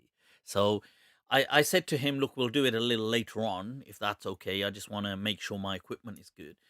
And then when I did fix it up, I totally kind of forgotten. And in between, I did message, but that's when the whole Black Lives Matter was going on and all of that, and he was very preoccupied right during those weeks and for those few months. And then after that, I've not chased it, but I will absolutely. Um, right. So, Mufti, how do you feel your debunking Aisha's marital age has impacted Muslims generally? Have you received negative backlash or inspired people to see the truth? That's a very good question. I'm glad you asked that. It's one of the most it's one of the most proud moments really that I have, that or this a great sense of pride in some of the actions I have done in in life. Some of my accomplishments, wallahi, has been that I produced that video and I really hammered this point. I'm really honestly, like I'm being honest, whether people appreciate it or not. I am so like I'm so happy that I did that and I walked that path. Okay, that's as far as the decision of doing that. As to how it's been received, my kind of interaction with people has been so pleasant and so kind of rewarding on that video. I have had so many people, namely women, I mean, particularly women, who were kind of not indifferent, but were v- isolated from religion. They had become, they had kind of become separated and divorced from the faith because of these things like the age of Aisha. Now, this, and there were a series of other things as well that seemed very nonsensical to them, and it seemed very kind of brutal. And the fact that it's attributed to God and His Messenger made them have a s- a repulsive distaste towards Allah and His Messenger. And although many of these women who did contact me in this last, let's say, couple of years, many of them may not have taken an open battle against this topic. So they may have just silently retreated because it's not a battle worth fighting.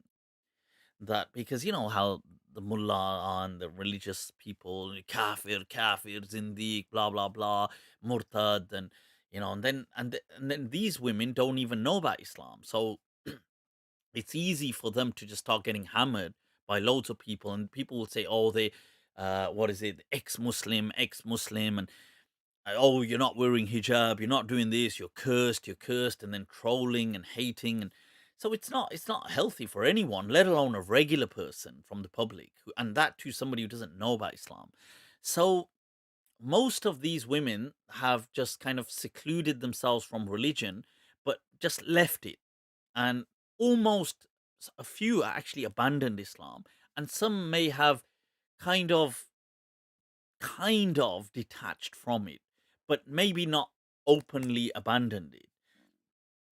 And then they came across my video, and because that Age of Aisha video as well, I did that very seriously, and it was a something that was to tackle to take the bull by the horns, um and they watched it, and then they contacted me, many of them, seriously, wallahi. And for many of them, it was not only a lifeline, but it was a rope that kind of reeled them back to the faith.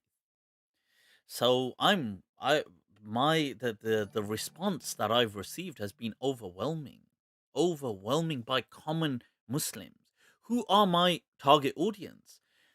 The Mulvis, for the most part, their response has been either insecure or it's been kind of negative. And that's because they feel that it has basically, it it's disrupted their trade. You see, because their trade is being the clergy. And part of being the clergy is you cannot question these things that we have laid down. And remember, that's also handed down to them. So they are not allowed to question it. And they know they're not allowed to go against this ruling. And most of them have been teaching this ruling that no, you can marry little girls in Islam. Now, this will then, one, it will undermine their authority. Two, they're not allowed to question their superiors. So, and they're not allowed to question Bukhari. And so it's just too much. Like, even though I do feel that most these Mulvis, they don't have a personal axe to grind in this issue. I feel that if their superiors, like let's say their teachers, had the courage to say this, that yeah, Bukhari, we don't care, it's in Bukhari, it's wrong, they would happily, most of them would flock with their teachers. But because their teachers have a blind following attitude, just like their teachers did, so they're not allowed to go against them, and they don't have the courage to challenge it. Because if they challenge it, they will lose their livelihood, because they will be, they'll lose their job. They'll lose their circles. They'll lose their. So it's better to just kind of just toe the line, just go with it. And they don't like that I've challenged it, because when I challenged it, I brought evidences. Now, the common person has access to these evidences, and they then present it to them, and they can't argue back, and they can't. So this is why they don't like what I've done. I don't think it's the topic itself. For some of them, it may be the topic itself, but most of them, I think the topic, they're not personally, I don't think most of them would want to support that topic. It's just they're stuck. Like, where do we go? Like, this is our livelihood. This is our field. We can't speak against it. It's like if you're a doctor and you have a totally different practice, a way, let's say you think out of the box, you can't kind of go around preaching like that as a doctor. You have to follow the pharmaceutical kind of guidelines. You have to follow the kind of medical general board of practice and how they do things, their protocol. And you could have genuine ideas. You could just be somebody who thinks out of a box and has a theory in it. But at the end of the day, it's your livelihood that's at stake. And you're not prepared to do it. So you will just go with, just toe the line. Right, so, all right. Sheikh al-Islam Ibn Ahmad too is doing the same job as you are doing. Okay, I'm not sure who Ibn Ahmad is, but do send me his stuff. I'd love to connect, inshallah. Um, All right. What's a good source to learn about the Maliki madhab in English? That's a good point. Right. I do know that in the past, Aisha Bewley had translated several books into English, but I'm not sure how readily available. They used to all just be on a website, but I'm not sure if her website is still there. Sheikh Hamza Yusuf had a few works from Maliki fiqh translated. I'm pretty sure he had Al Murshid Al Mu'in, which is a baseline text. It's a foundation text within the Maliki madhab. That was in English because I heard it. I actually went through his whole when I was first learning. Many when I was just a teenager. They were in cassettes then. Remember the audio cassettes? So he had like I must have had like 20 something cassettes, and him and a Mauritanian sheikh were going over the whole thing. I don't know if that's still available, but it was available then. Um, I know Sheikh Ali Laraki has a translation of some Maliki fiqh in English. There are a few people that teach it in the UK. I'm pretty sure I think around Bradford, or is it Leeds? Maybe in Leeds. You've got Sheikh Abdul Haq Bewley, who's the husband of Aisha Bewley. He teaches Maliki fiqh. You've got, there are several people who are Maliki. I mean, even Sheikh Abdul Hakim Murad is Maliki. You'll be surprised. The Malikis are usually these thinkers that think out of the box, or they're different. Even if they don't think, some of them may sometimes toe a similar to traditional, like not traditional, but conservative kind of line, like Sheikh Hamza Yusuf, but he's still very different. So usually these people are Maliki, but you do get some weird Malikis as well because it's religion with a capital R. So you're going to get some people who they just basically they're just like the every other member of the clergy. It's just about power, control. They're not in it for this kind of game of thinking and being. They just want you to just follow and they'll do the same thing with Maliki fiqh that Hanafis will do or other people. It's just about don't you dare question. I'm not allowed to question. You've got people beloved. We've got Chaudhry Cupcake. Hamza Walad Maqbool. He's a Maliki, but I don't know why on earth he's a Maliki. But he's a Maliki. But it really, there's no difference between what he would teach and what just an average Hanafi Deobandi would teach. There's no difference at all.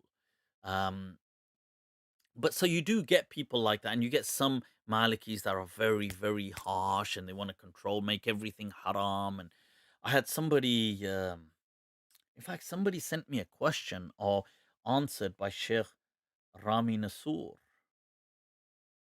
Ah, man, what was it, man? It was something so weird and dumb. What was it? Oh, it was to do with are M&Ms haram? Because M&Ms, I think it was M&Ms, or was it Skittles, but it was some sweet that had one of them apparently has one of the colors has an ingredient that allegedly or apparently has some extract from, I don't know whether it's beetles or some insect. Okay, so some insect extract is used in a particular flavoring which produces a color. I don't know whether it's the color red or something for one of these sweets. So the question was asked that are insects then haram in the Maliki madhab? So obviously, and anybody who's really studied the Maliki madhab, and I'm not saying there ain't differences, but this is in the Maliki madhab that almost everything to consume is halal. It's like whether it's birds in the sky, whether it's anything in the sea, or almost anything on the land. Only pig is haram. Only pig and animals that were sacrificed to pagan gods. And you're gonna get and then you get other things that are made haram, but for secondary purposes. So they're made haram because they're already dead. And you don't know how they died, whether they were poisoned or whether it was. So you are told in Islam to stay away from it. But that's a secondary cause. It's not because the animal in and of itself would have been a haram animal. So you could get a goat. Now, goat is halal to eat, but you find there was a dead goat just lying there. Now, that is haram because you don't know, and that's just a health issue. It's a health concern. So the Quran warns against these animals that where you find just carcasses of dead animals, that you don't consume them. But the only thing in the Quran, this is why the verse of the Quran, Qadi Abu Bakr ibn Arabi speaks in his ahkam, that look, this verse, قُلْ لَا أَجِدْ, I don't find anything, مُحَرَّمًا عَلَى طَائِمٍ يَطْعَمُ, that any person who was to eat, it is haram for him, except pig. And then it says, or that which was sacrificed for other than God or was already dead. But that's it really. Now, yes, there are other creatures that people don't eat, and they may be considered makruh in the Maliki madhab, hence in the Mukhtasar of Khalil, they're makruh. He writes they're makruh, that was the school of Medina, that's how Imam Malik taught this. But they are not haram. So things like wild animals, you know, tigers, lions, wolves, people don't eat these creatures, but that doesn't make it haram. The fact that you don't eat elephant doesn't mean elephant is now haram in Islam. It just means people generally don't eat these things. There's a cultural norms, conventions, and practices. So similarly, people generally don't eat insects, but insects are not haram. Okay, that doesn't make it haram. Like if a person did swallow an insect, it didn't mean that he ate something haram. It's just normally humans don't eat. I mean, I say normal people. I know there are some videos I've watched, not to come off stereotypical, but Chinese or in some parts of China where they do eat insects. Right now, okay, as weird as that, definitely sickening as it is to me, but it doesn't make it haram. So anyway, Sheikh, they had a reply by Sheikh Rami Nasur. Now, I hope he hadn't said this and the person got it wrong, but they said Sheikh Rami Nasur says that, and he's one of these kind of hardline Malikis, this kind of like, they're Maliki, but, the Maliki madhab didn't really help them. This is not to be harsh to Sheikh Rami Nasur. That's a killer name, though. Whatever you do, to not name your child that. Okay. Oh, whoa. Super chat. Oh, yeah. That much love in a super chat. Mwah. Muhammad Abdul Baqi. Sharminda kar dete ho, yaar. You embarrass me. You said you're burning the haters for no reason. They're dying in there. Baba Farid and the other haters have just had a triple heart attack. Much love, Mahmoud. Mahmoud says, may Allah bless you. You saved so much of us from falling into institutionalization. You've started an age of enlightenment for the younger and future generations. You're due, and we will always support you and keep you in our prayers. Can't thank you enough. Much love to you. Much love to you. Seriously. It's incredibly heartwarming. It is. And, I don't share as much. I should really share more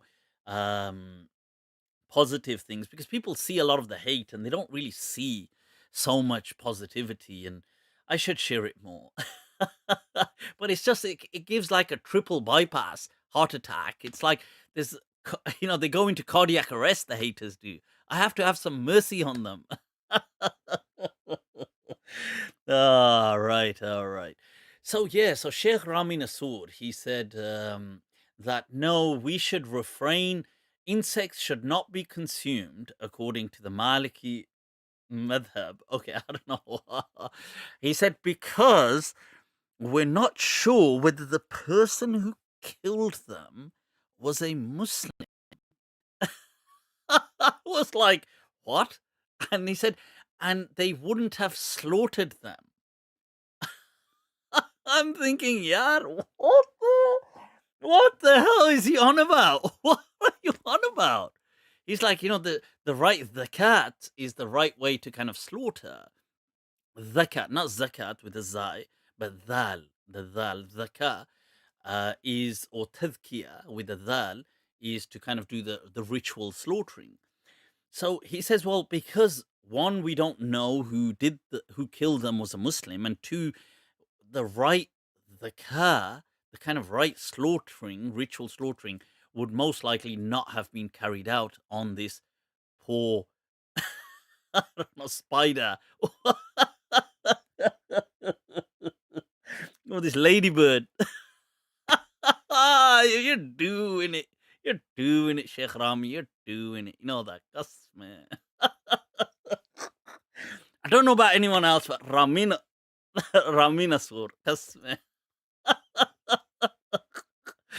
That's I don't know. I don't know how you sacrifice an insect. I don't even know how that like do we like go into a micro? Do you have to like how do you, you get this little insect and you go Bismillah Allahu Akbar.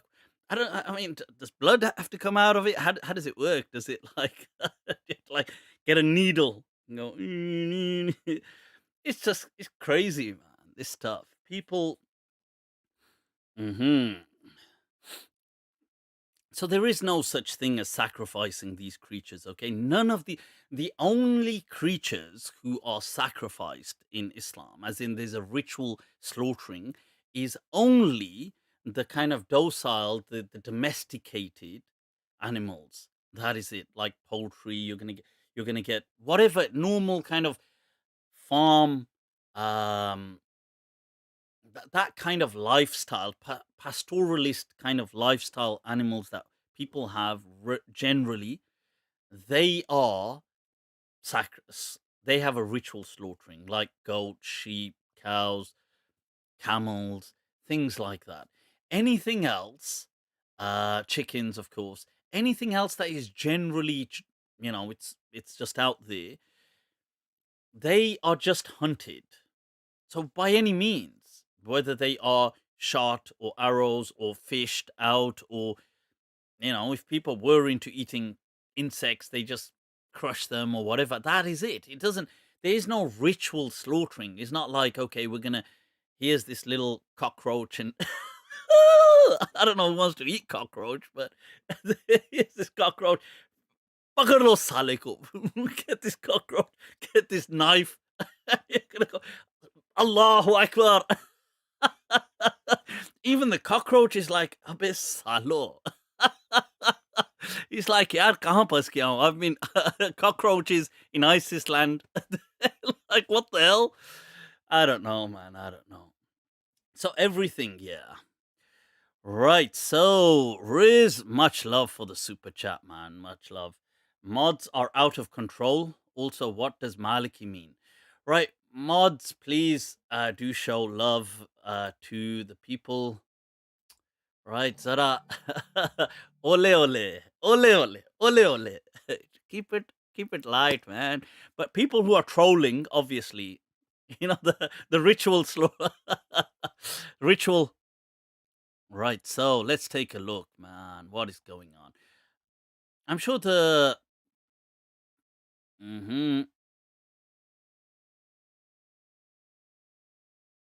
Right. Okay. What is going on, man? What is going on? Okay, let's take a look at. So, what else did I say?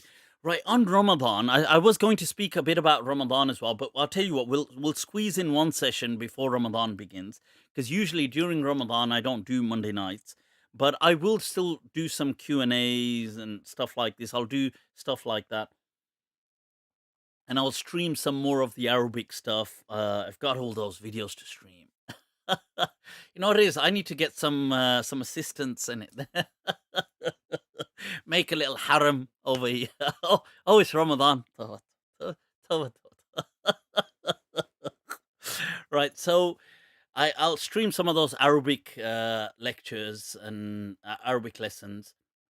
But we'll get in a session before Ramadan begins, and I'll cover Ramadan then.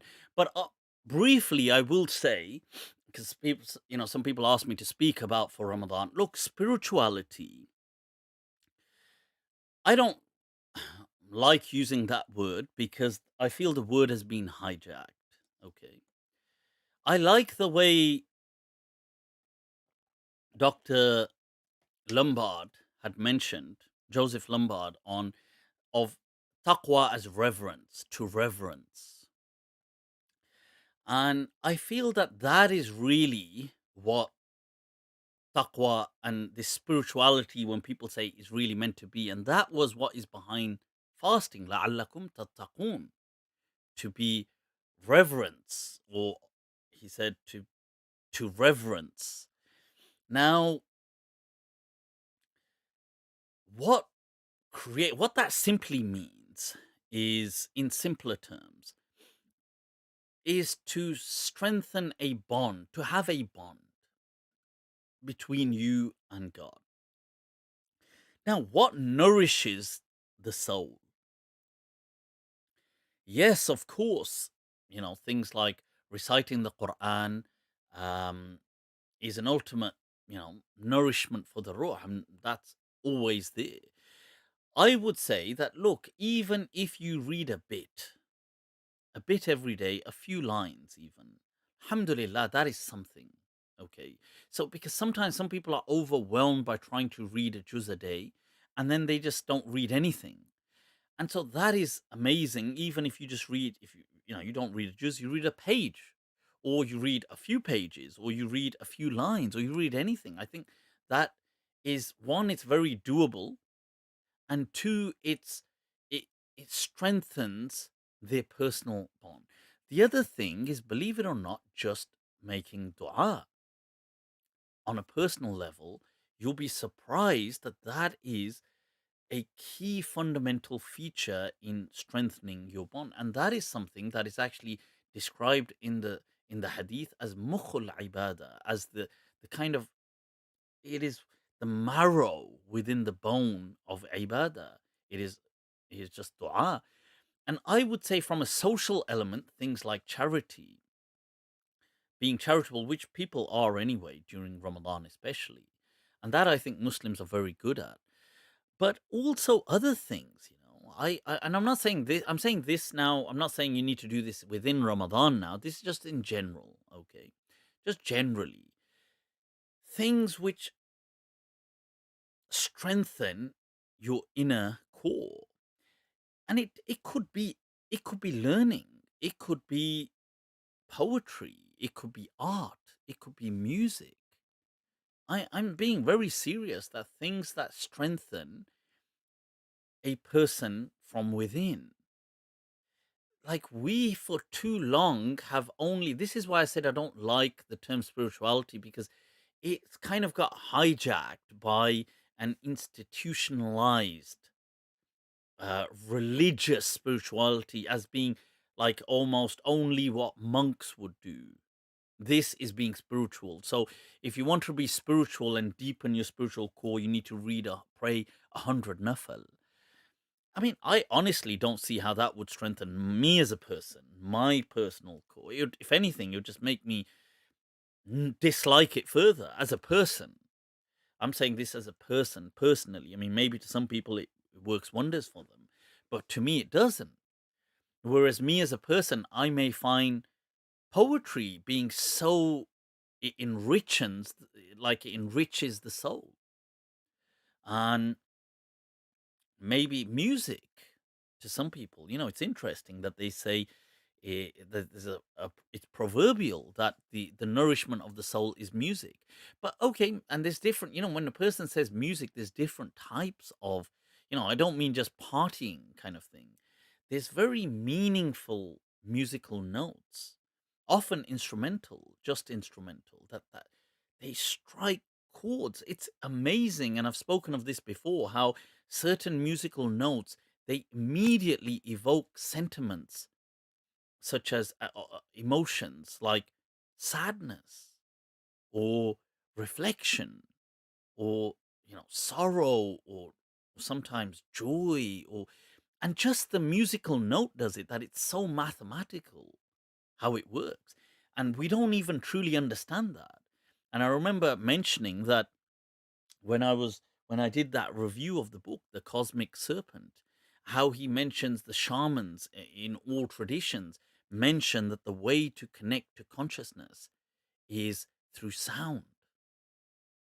And one could say, well, through sound, there is also meditation, and there is also part of that, people do dhikr, they do these kind of with certain Sufi tariqas do dhikr on certain sounds like huwa, like he is he. But it's really this sound that they're getting into in this kind of hypnotic trance. But yeah, I would say God transcends all those limitations and he uses that language because of our human limitations. Absolutely. Mufti, does Allah love everybody? I feel he does. Allah loves his creation. Why doesn't he? But there is free will. Allah does not despise his creation like that. Yes, this actions that he tells you that he despises when people are intentionally causing harm, when people are causing hurt, they are doing these things. Allah teaches you that he dislikes, detests those actions and the people who qualify with those actions, but not his creation. You know, people, even things like pig, just because it's haram doesn't mean Allah hates pigs. This is stupid. You know, hence it's ridiculous that in religion that people have, you know, they carry these views. They say God hates these creatures. Why does he hate these creatures? Just because you were taught, you know, in the Jewish scripture it came down and the Islamic tradition inherited that practice. And it was most likely just hygienic, that the pigs and the food poisoning that they were causing. So it was made haram. And even till date, actually, you know, pork, if not cooked well, is one of the few commonly consumed meats that leads to food poisoning. So you can see that there was divine wisdom, and you have to understand most of the world and how it operates.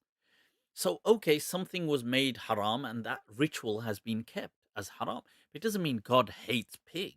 You know, and hence you get these narrations Jesus is going to run around killing pigs. It's like, why?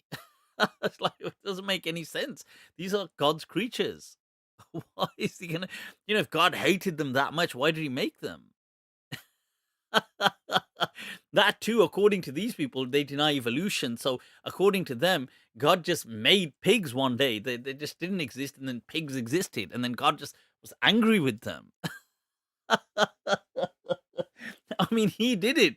It's like, according to the, you know, a lot of these religious people who deny evolution, they don't even say they evolved. They just say that, and even if they evolved, God was behind the evolution. But still, according to these people, they just appeared one day. Like there was just no pigs here on this plane, and then tomorrow, voila, they were just pigs. And then God was angry as well that this just. Hmm. Hmm. Ah, you pigs. Surani Sakhti. Pigs have had it. Don't worry. Wait till Jesus gets here. Right. Speaking of that, people, we have our beloved, yaar, our beloved. We have to go to our beloved. No, not this beloved. Gio. Ganguteli, we're coming to you later on, man. Right. Let's. Where's the beloved, man? Where's the beloved? Where did I put this? You know what? Sometimes I have. There's all these buttons, and I don't want to press the wrong one and reset the world by accident. Right. So.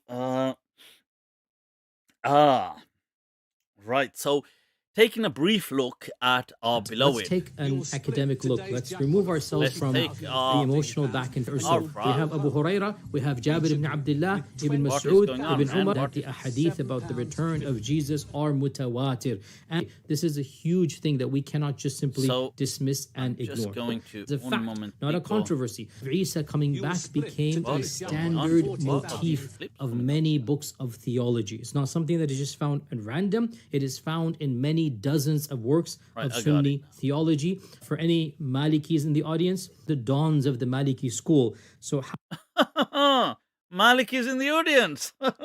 Did I hear Malikis? you teasing us? How can anybody claim allegiance to the Maliki madhab? And Acha! How can anybody Anybody, man, anybody. Yet claim that Isa is not going to come back despite all of the great giants of the Maliki madhab, Maliki school claiming that Isa is. So how can anybody claim allegiance How, to the man? Maliki How, madhab man? I don't get and it, yet man. claim that Isa is not going to come back despite all of the great giants of the Maliki madhab, Maliki school claiming that Isa is going to come back? And by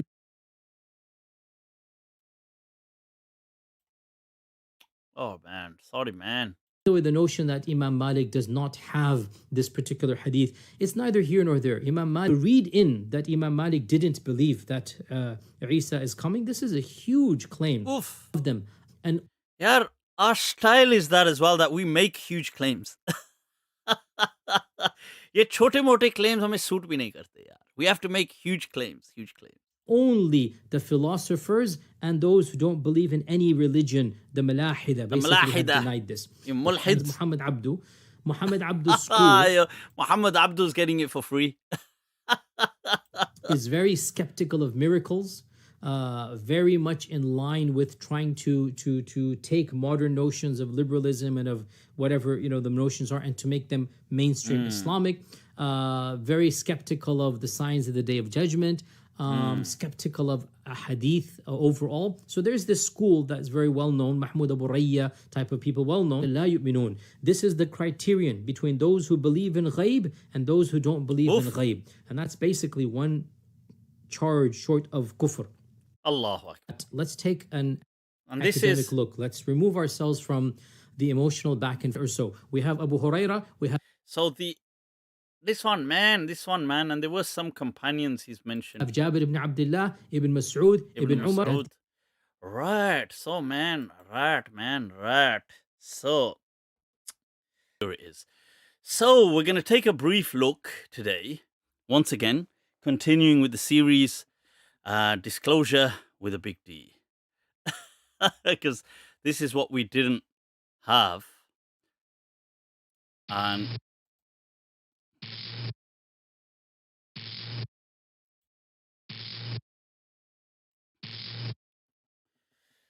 so these are things we've already kind of taken a look at. The response will be academic, and Maliki dons have all clearly stated one cannot be Maliki, deny. Imam Malik not believing is a huge claim. Hadith can't be questioned since it's Allah's decision. Right, okay, so first of all, this point of saying that hadith, right, that Imam Malik, because this whole thing, let me just check that there's nothing wrong with the right now. I was just checking for the I just thought the mic suddenly gave a weird right now. So this whole thing of Malikis that he's been stressing, he's saying that look, Malikiya, one cannot be a Maliki, have these kind of views. One cannot, Imam, to say this, it is a huge claim that Imam Malik kind of believed this. Now, I did go over this briefly before as well. There is a clear statement of, he also states one person only ever said that that Jesus died, which is hugely inaccurate. But he forgot to highlight that one person who says, I mean, I don't know if that, I'm sure he must be aware, that person that I'm sure he must be referring to is Imam Malik. So Imam Malik, which is transmitted in the Utbiyah, also Ibn Ashur brings it in his tafsir, highlights that, you see, Imam Malik did state that Jesus died a natural death, okay, on earth. Now, so you've got that statement. Then there's the claim that how could Imam Malik have said or believed, that there will be no second coming? This is a huge claim. Now, first of all, that's not how claims are made. Claims are made by people claiming them. You understand? What you're doing is you're attributing a belief to someone by saying, well, there's nothing to the contrary that suggests otherwise. So, for example, if you say, well, at the time of Copernicus and Galileo, people now believed that the Earth, kind of, they no longer believed a geocentric world model. Or, sorry, not people, but it had come out that the sun is at the center and the Earth kind of rotates around the sun. So, what you do is you just get somebody from that age or around that age, whether it's slightly before or after, and you say, well, I don't see this person saying anything. So I'm going to assume he too believes that. That's just an assumption. Now, you may be right. You may be right. That maybe Imam Malik believed that. You may be wrong. Maybe he didn't believe that. You don't know. The only way we know something is by when the person actually says it. Okay? Now, let's go to what Imam Malik says. Now, the problem is that there are fatawa. The challenge is there are fatawa which are teachings of Imam Malik. The Mudawwana, which is published in different volumes, you could get it in 6 volumes, 5 volumes sometimes.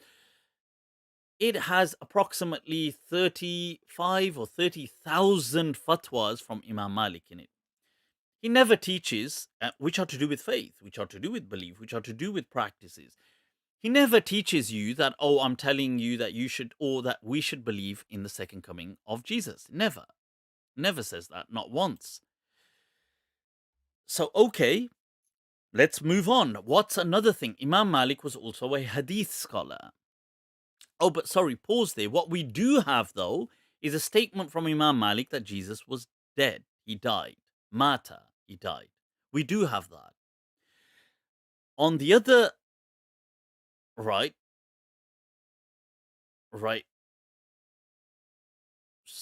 Okay, so the comments, let me just finish this, then I'll come to the comments. Right, so on the other hand, you have Imam Malik was a transmitter of hadith, so he used to transmit hadith. Now, transmitting hadith does not, first of all, you know how they say tweeting something or retweeting or liking something, sorry, not liking, but like retweets do not equate to endorsements. So people often put this disclaimer. I mean, not everybody, but several people put it in their Twitter kind of profile, etc., that retweeting does not equate to endorsing. It simply means it's transmission. Like I'm transmitting something that has been said. It may be for discussion. It may be for contemplation. It may actually be because I'm seeking refutations of it or people to rebuke it. It may be just to get a conversation going. It does not necessitate that I agree with it. So that's a simple, that is quite factual in its acceptance, that people saying, well, just because I retweeted this or I posted this does not mean, but one could infer that, oh, maybe you believe in it, that's why. However, it could be for the other reasons. Now, so does Imam Malik have a riwayah that Jesus is coming back? Now, there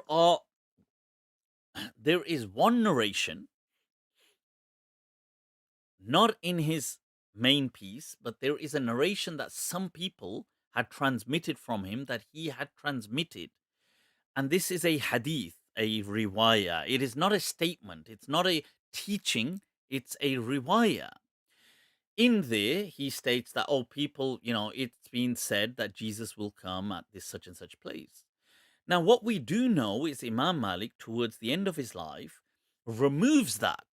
He definitely does not transmit any single hadith to do with the second coming, even though hundreds of narrations potentially have gone out via just his teacher, Ibn Shihab Zuhri, who is the key transmitter of the entire narrative of the second coming, and who is the most authentic person from Ibn Shihab Zuhri.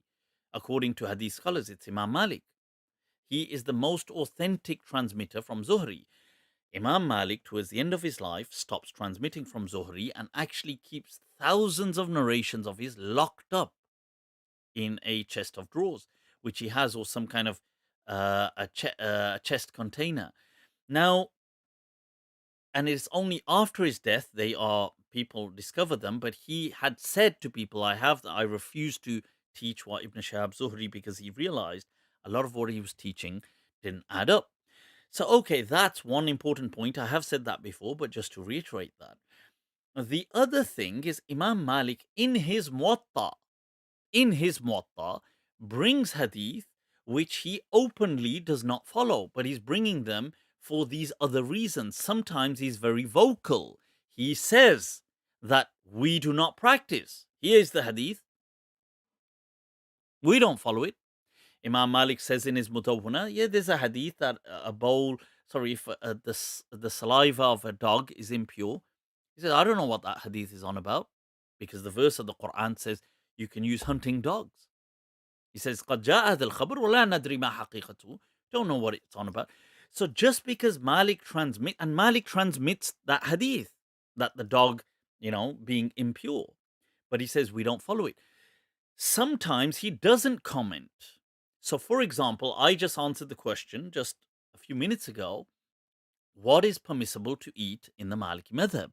And I mentioned that pretty much most animals are not haram in the Maliki madhab. Now, this is the madhab of Imam Malik. This is what you find in the Mukhtasar Khalil, the relied upon canon, and you find was the understanding of the people of Medina. However, in the Muwatta, Imam Malik brings the hadith of Abu Hurairah that the Prophet forbade kullu dhi nabin, every kind of every animal, whether it's an animal that has carnivorous animal, it is made haram. And every kullu dhi mikhlabin min at-tayr, every kind of hunting bird, every bird, that kind of predatory bird, is also haram. This hadith is in the Muwatta of Imam Malik. And he doesn't even comment on it, but he does not accept it. He brought it to show that this hadith, look, who's transmitting it? They're all bloody Iraqis. How can it be that Imam Malik is saying, like he's leaving this clue that how can it be that there is a hadith to do with diets, food, dietary, which is an everyday issue, and yet we in Medina don't have this hadith? How can that be? Did not the Prophet live and pass away in Medina? How can you people in Iraq know this and we don't have it? You see, Imam Malik brings hadith in his Muwatta and sometimes doesn't comment, but does not practice according to them. That said, he does not bring any hadith about the second coming or anything like this in his Muwatta. So just to be clear on that point, okay. But he does bring a hadith in the Muwatta. Acha. He does bring one about Jesus. Imam Malik. And he says, describing the character of Jesus. And guess what? He's describing Jesus's conduct and kindness towards pigs. So you see here, this is the hadith that you see that Imam Malik transmits in his Muwatta, that Jesus comes across a pig whilst walking. And then he says to the pig, unfudh. And in some narrations also more, like pass. It means pass bisalam. Go by peacefully. Now that's interesting, because really this hadith is quite very arbitrary. It provides very little meaning. There's no, because one could question, what is the purpose of this hadith? Because there's many things to bring the good character of Jesus, his kind of qualities, his kindness. Him saying to a pig, pass by. This seems very clear to me. I mean, I infer from this that he is showing that we have a problem with the narrations that people are saying Jesus will come back and he will kill pigs. So you can, I mean, that's, I seem to me, that seems to make a certain amount of sense. Now, one could say that, look, but he's not stating it clearly true, but one could infer that.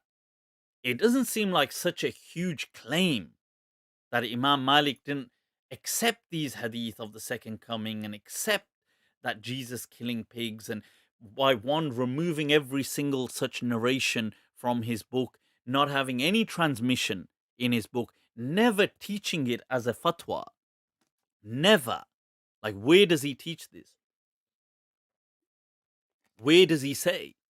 And then the hadith he does bring about Jesus in his only book that he vouches for is where he shows contradictory behavior. To me, that speaks volumes. But fair enough. One could say, well, to me, that's arbitrary, but then so is that. To say, well, just because other people believed in the second coming, therefore Imam Malik did, is also arbitrary. Right, now, speaking of certain beliefs creeping in, I want you to pay attention, people. You see, this whole thing of Jesus is linked pretty much with the Antichrist. Okay, because this is what people think. People think Jesus is coming back to obviously establish the kingdom of God on earth, but to also wipe out the Antichrist. Now, look at the hadith we have that have. Do you really believe this stuff? There are hadith that the Prophet apparently believes that this Jewish child, whose name is Ibn Sayyad, people say his full name was Safi Ibn Sayyad.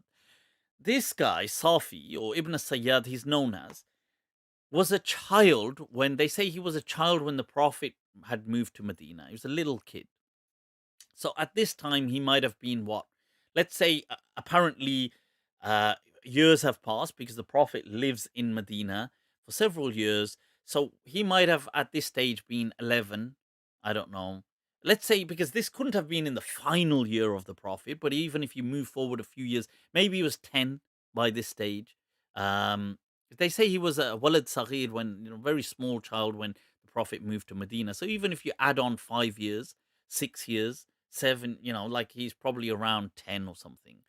So you've got this hadith that the Prophet would then, he got it wrong because the Prophet was, for a while, he was, had very strong inclinations, doubt that this child is the Antichrist. So then, okay, if he is, what then? Well, as you can see in this hadith, the Prophet then goes to spy on him.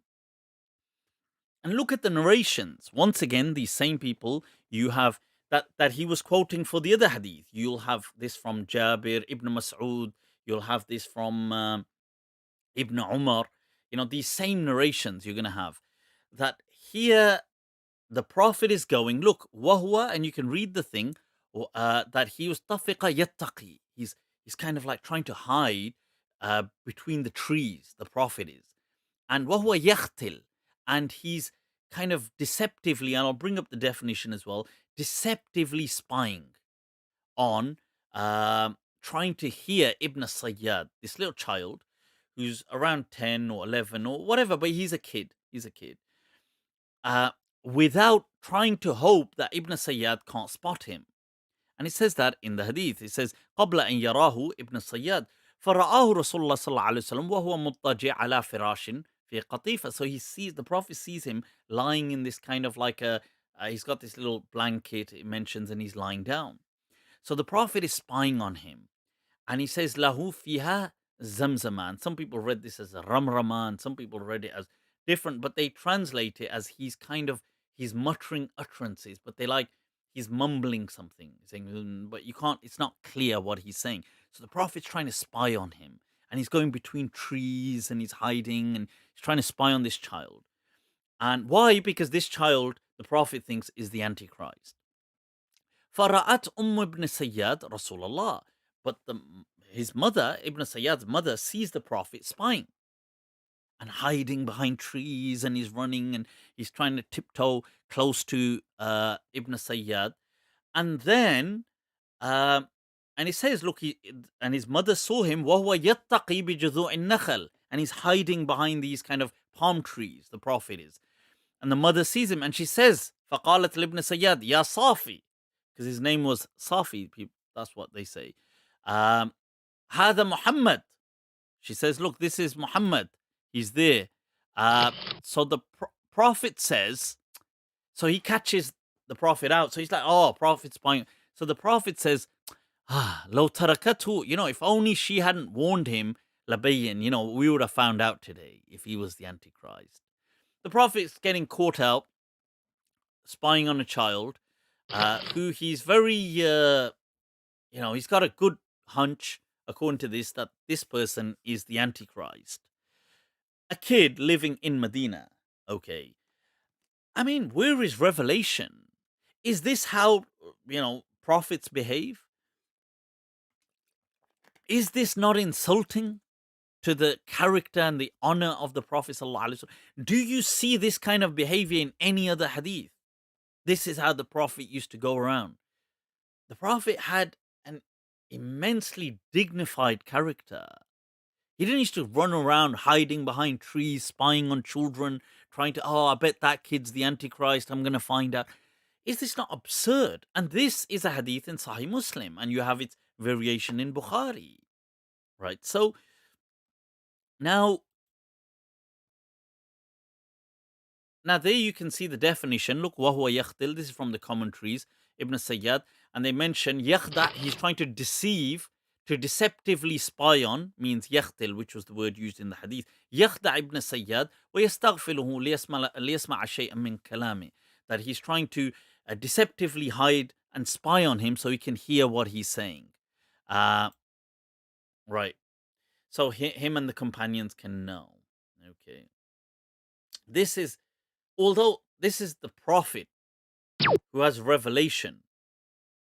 Now you have here, check this out. This is another very fascinating narration. You've got here Ibn Sayyad once again. This is in Sahih Muslim. Ibn Umar is walking down the road one day, and according to this narration, and these are insulting. Honestly, these hadith insult the tradition of Islam, the personalities of Islam. They insult the Prophet. They insult the companions.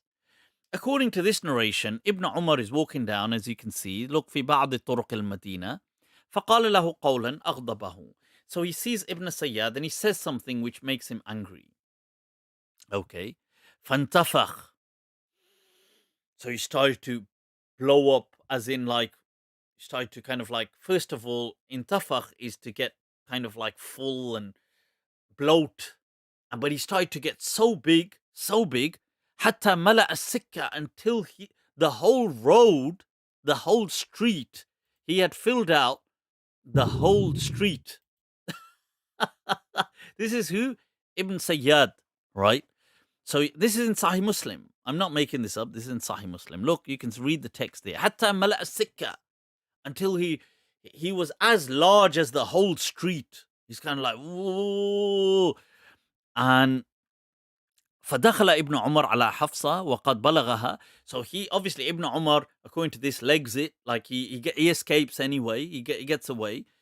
He goes to Hafsa, his sister, and he says to her, so she finds out and she says that, رحمك الله ما أردت من ابن السياد. Like, or here they call him Ibn Sa'id as well. But why were you doing that to Ibn Sa'id? Don't you know the Prophet said, إنما يخرج من غضبة يغضبها? Don't you know? The Prophet said that the Antichrist will emerge from him, allegedly, from Ibn Sayyad. How? By when he's enraged with anger, he will become this huge kind of Antichrist. Now, this is the hadith in Sahih Muslim. And these are the same, narrators that they're saying, and these are the same people that they're using to transmit the second coming. Is this, like, how crazy is this? That you've got this, big person, this person who's now, he's not a kid anymore, obviously in Ibn Umar's time, this is after the Prophet, he's now become a man, but he turns into the Incredible Hulk when you make him angry. He gets so big, he fills out the whole street. Ah! And this was meant to be the Antichrist, by the way, because according to that, don't you know the Prophet said that this is going to be, he's going to turn into the Antichrist when he gets angry. And the Prophet doesn't know this, of course, because the Prophet thinks he's the Antichrist, spies on him, hides behind trees, but can never really get him. And in one narration in Bukhari as well, that the Prophet goes to him and says, okay, go on then, tell me, what am I thinking? Tell me, tell me. And he's still a kid, by the way, at that point, because in the Prophet's lifetime, he was just a child. So he must have been what, like, let's say, because the Prophet lives in Medina, 10 years? When the Prophet comes, he's already a child, and this couldn't have been in the final years, because it speaks about with Surah Dukhan, which is actually very early. But the point is, even if you give it 5 years, so he was what, like, I don't know, if you say he was a toddler, an infant when the Prophet came. So he's what, even if he's 8, 9, I tell you what, give him a few extra years. Let's say he's even 10. Now, he couldn't have been 10, but let's just say he's 10. So the Prophet is going to him and testing him. Okay, I've got something. Go on then. Do you believe in me? What am I hiding in my mind? And then he says, well, you're hiding, you're hiding, dukh. And the Prophet says, you're a sorcerer. He's a sorcerer. Why? Because I was hiding Surah Dukhan.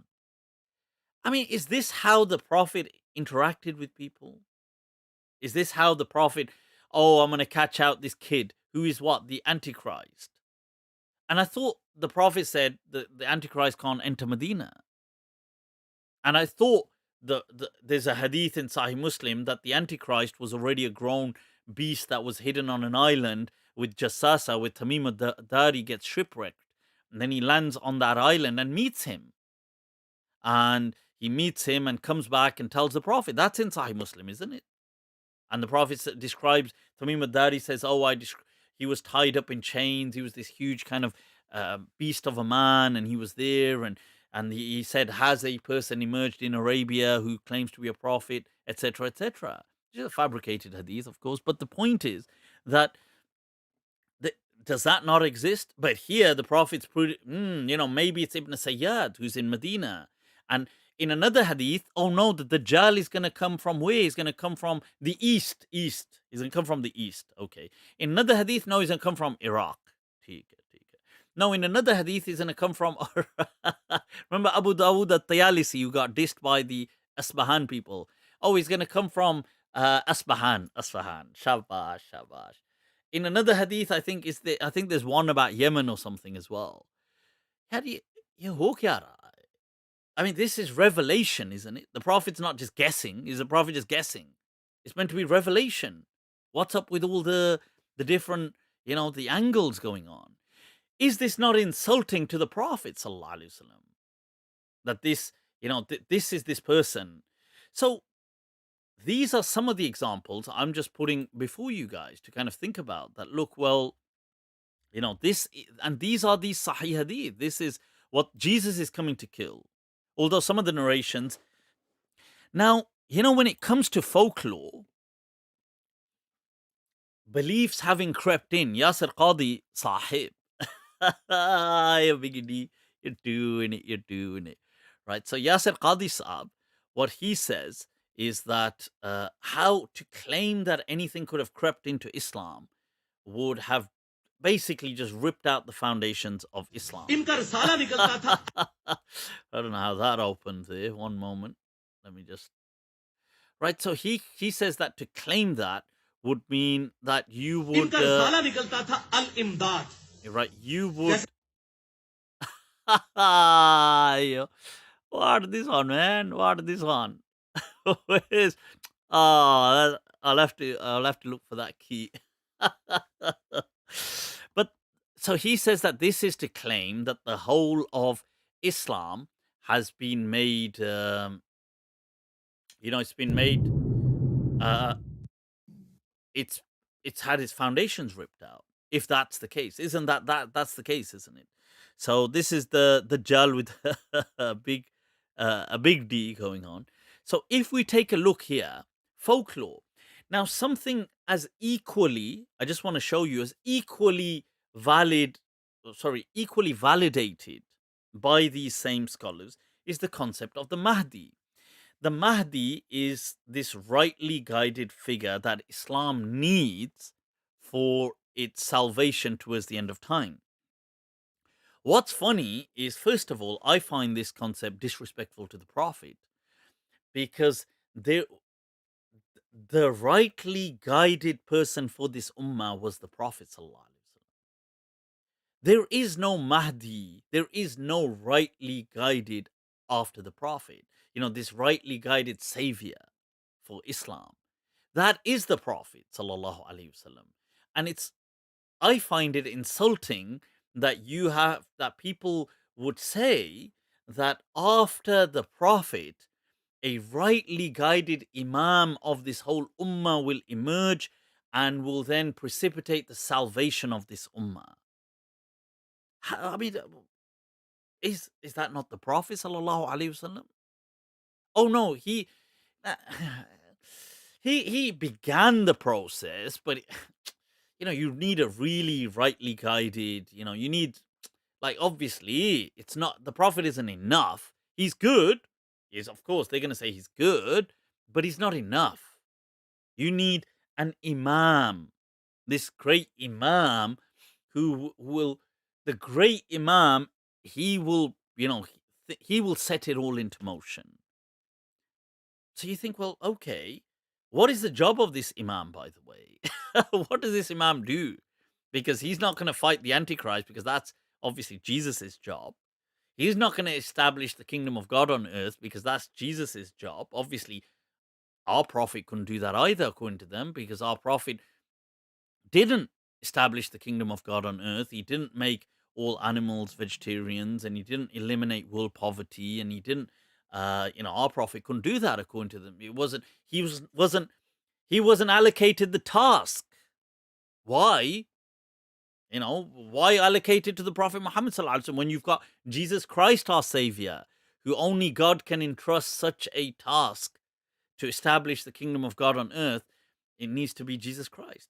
So, this Mahdi belief is something that is as equally pushed, which is, obviously, it's crazy, but I mean, it's there. Now, here is something interesting that you'll see, that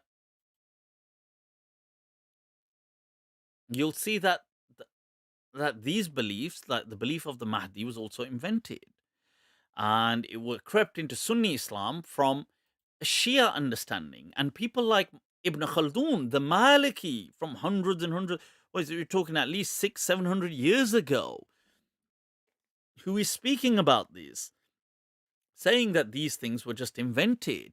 And it was in the Shia tradition, it was used early on. It was used by Mukhtar al-Thaqafi, who pushes Muhammad ibn al-Hanafiyyah to be this great savior for the Ummah, which obviously doesn't work out, and Muhammad ibn al-Hanafiyyah has a fallout with him. Mukhtar then later on tries to appoint himself, but then since then many other subsequent Shia Imams were given that role. The likes of Muhammad Nafs Zakiyah was a great candidate. All of these hadith that are used for the Mahdi are really just descriptions of these people fabricated in that time. And then later on, subsequent Mahdis as well.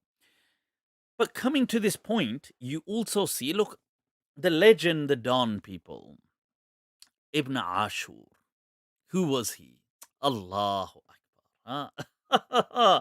Somebody, an indirect teacher of mine, somebody who I have ijazah from, through Sidi Bukhubza. All right, people. May Allah bless Sidi Bukhubza. Wallahi. See, this is another thing. They hate this. People hate the fact that would people like Sheikh Sidi Bukhubza give them time? Never in a million years would have they had that connect. But Sheikh Sidi Bukhubza invited me to his home, and I went as I wearing with my normal hair and my goatee, and I mean he had a goatee himself, but and it doesn't mean that Sheikh Sidi Bukhubza would necessarily agree with my views, but very respectful, very hospitable, the whole evening there, and then giving me ijazah. But so one of the things anyway was Sheikh if we take a look here, focus on Sheikh Ibn Ashur, you can see there, I've put just a brief timeline of some of his achievements. This is him, obviously, his short trim beard, and there he is in old age as well. It mentions in the year 1351, so obviously this is going by Hijri standards, but this is going, it would probably, this would be going back to, what is it, maybe the 50s or late 60s. No, sorry, late 50s or 60s, I believe. But it's going, but in the last century, he rises. As you can see, prior to that, he becomes a mufti, he becomes a judge, a Maliki judge, he becomes like a high court judge. It mentions he becomes like a mufti, a deputy superior mufti, but then, as you can see, he's kind of taken into the legislative body. The whole timeline. I got a translation on the other side, but it's not translated as good. But it mentions that Tasallam Mansab al-Shaykh al-Islam al-Maliki. He became the Shaykh al-Islam of the Malikiyya in his day and age. Okay, the Shaykh al-Islam. And he became the grand judge, the grand mufti, the grand sheikh, not the judge, the grand sheikh of Zaytuna, which in his day and age was highly impressive. Now, you can see the reason I brought up Ibn Ashur is because people say, these kind of beliefs, you can't be Maliki. I mean, he was the Don Maliki of the 20th century. There was no Maliki that could stand to him in the entire last 20th century. I mean, he was a giant. And you have this book of his, Tahqiqat fil Qur'ani wa Sunnah, Tahqiqat wa Anzar, that, and you can see this obviously by the legend, Ibn Ashur. And people don't like Ibn Ashur. You know what it is? Because he is so widely respected. And this is some extract from it. You can see that he highlights here, he's speaking about the Mahdi specifically, but he also speaks about all other issues about the end of time as well. He says, look, the faith's foundations, they return to three key aspects. He says in واجبات الدين, he says ترجع إلى ثلاثة أنواع اعتقادات وأعمال وآداب وإن التصديق بظهور المهدي في آخر الزمان لا ينزوي تحت تلك الأنواع. He says that, look, faith ultimately returns to these three broad things of creed, of rituals or actions, and etiquettes. And he says these beliefs, such as the Mahdi or this kind of stuff, and he'll mention as well the Ashratu Sa'a in a moment. He says they don't fall under any of them. He says this is simply an academic pursuit. And you can see on the next page, he mentions there. He says, لأن يكون مسألة علمية من المسائل التي تتعلق بالمعارف الإسلامية. He says this is simply to do with Islamic information. People who pursue academic information about Islam may investigate these matters, that was it said, was it not said. And he mentions here, look, also matters, I underlined it, fi ashrat as-sa'a, the entire ashrat of the sa'a. All these signs to do with the end of time, the coming of Jesus, the sun rising, all this stuff. He says that these are just academic pursuits. They're not, as you can see, it's not a point of creed. He mentions that. And he says that إنما اشتبه هذا المبحث على بعض الناس بالمسائل الاعتقادية لسببين. He says that, look, the reason this became confusing for certain people is because they thought, well, isn't this is not an actionable act, like it's information, therefore it must be a belief, and they put it under creed. And he says that was a clear mistake. This is not a matter of creed. This is simply information, whether it's attributed to the Prophet or not. The section at the bottom, as you can see,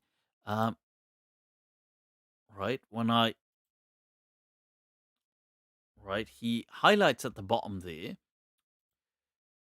just to show you there, right, it's got I have to take that back. You can see there, he highlights at the bottom, he says that Amma al-Ahad, so he mentions here about the akhbar being mutawatir. He says that we don't have anything other than the Quran that is mutawatir.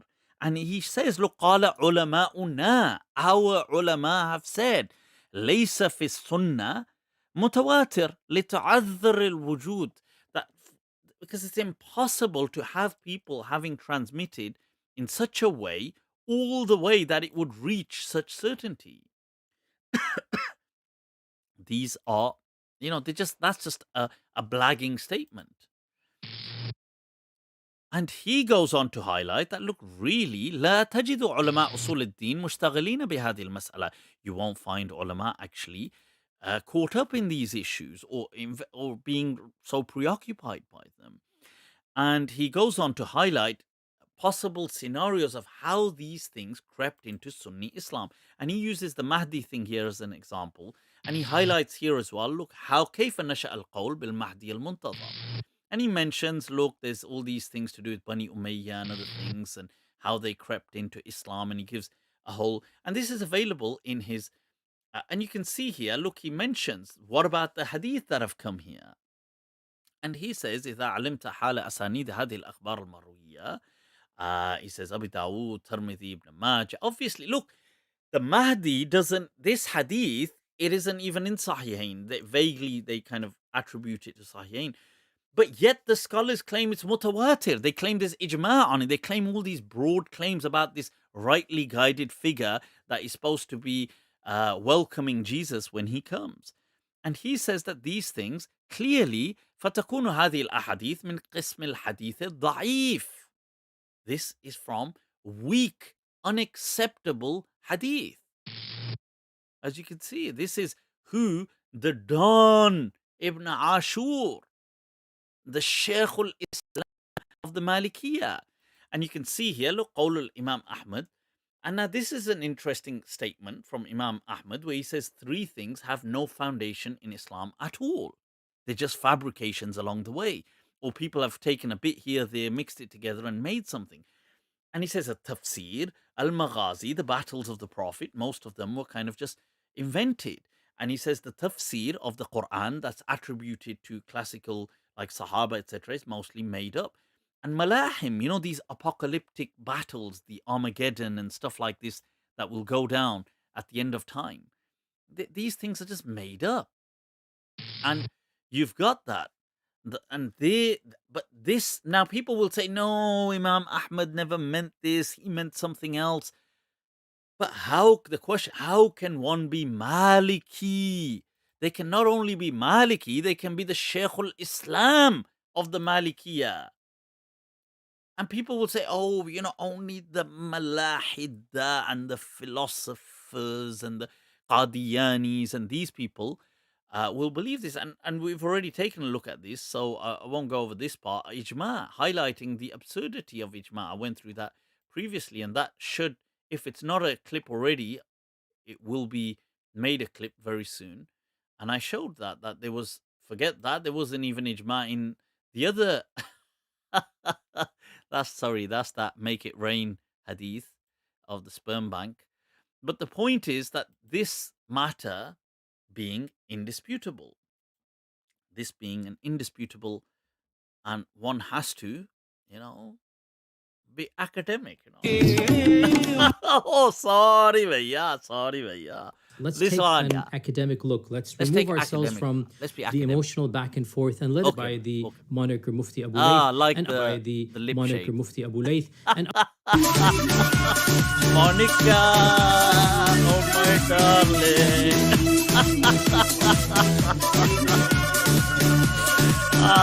Yasir Qadi, you're doing it though, That's you're doing it.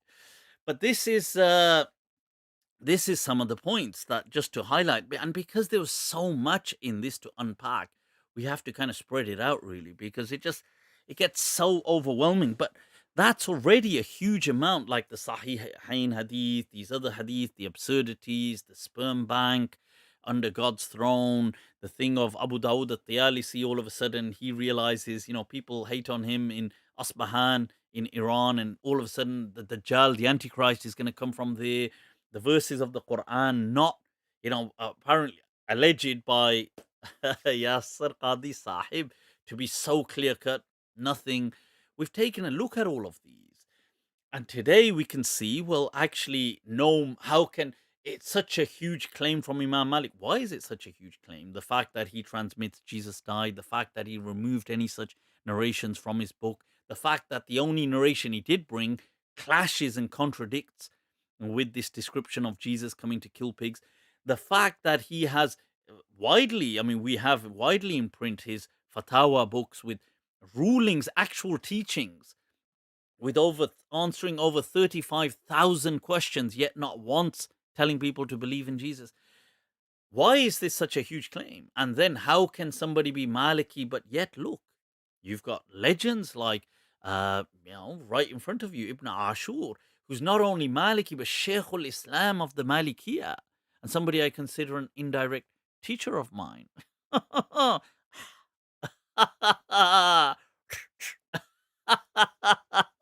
And then look at the beliefs, this Antichrist, and the Antichrist is this, oh my God, this greatest tragedy. And don't you find this insulting that they say the Prophet said to people that you might get confused. You might get confused that the Antichrist is God. So just know that your God doesn't have one eye. I mean, just tell me, I mean, is that seriously, like, what do people, so what, like, okay, God has two eyes, like that's the one feature that's going to save us from the Antichrist, is knowing that, oh yeah, God doesn't have one eye. I mean, is that really the feature that's going to save mankind from this deception? This is the unique. I find that insulting and blasphemous to the honor and dignity of the Prophet sallallahu alaihi wasallam to attribute this stuff to him.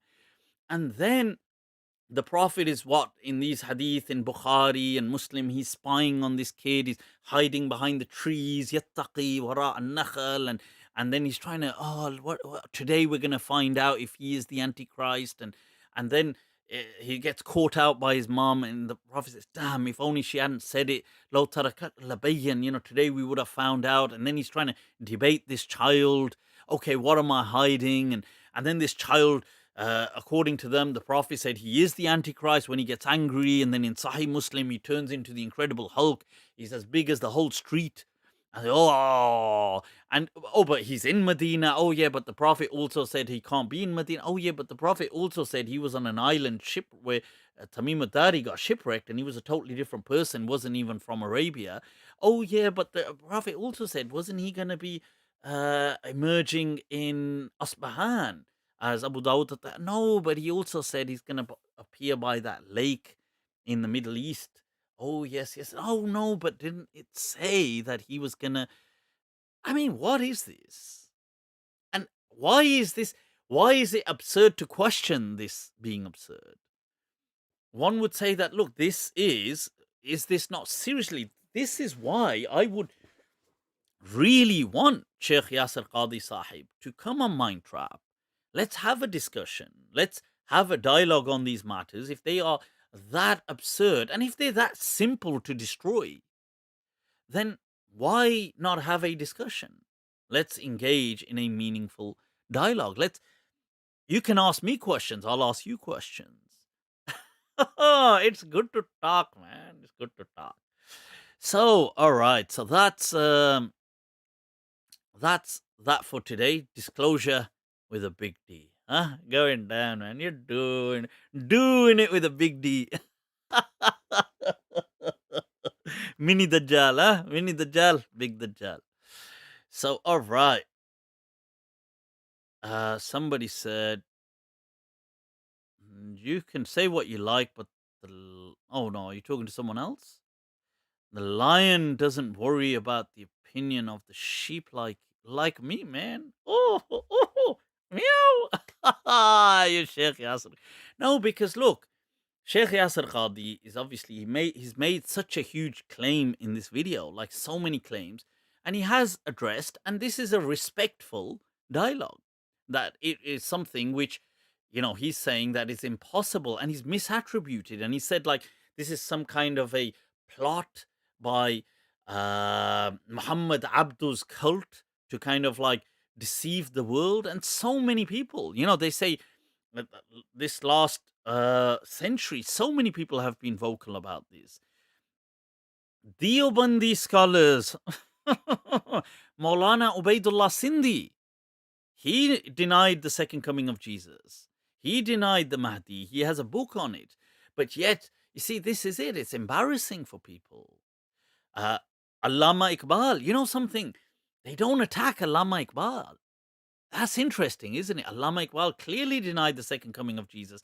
He had Allama Tamanna Imadi write a book in refuting it, and in the preface you see that Allama Tamanna Imadi says that Allama Iqbal has asked me to write this, to refute this concept of the second coming, and then he has the whole book. It's a great book, by the way. So, but yet they won't criticize, people, they don't criticize Allama Iqbal because he's such an honored figure and dignified within Pakistan.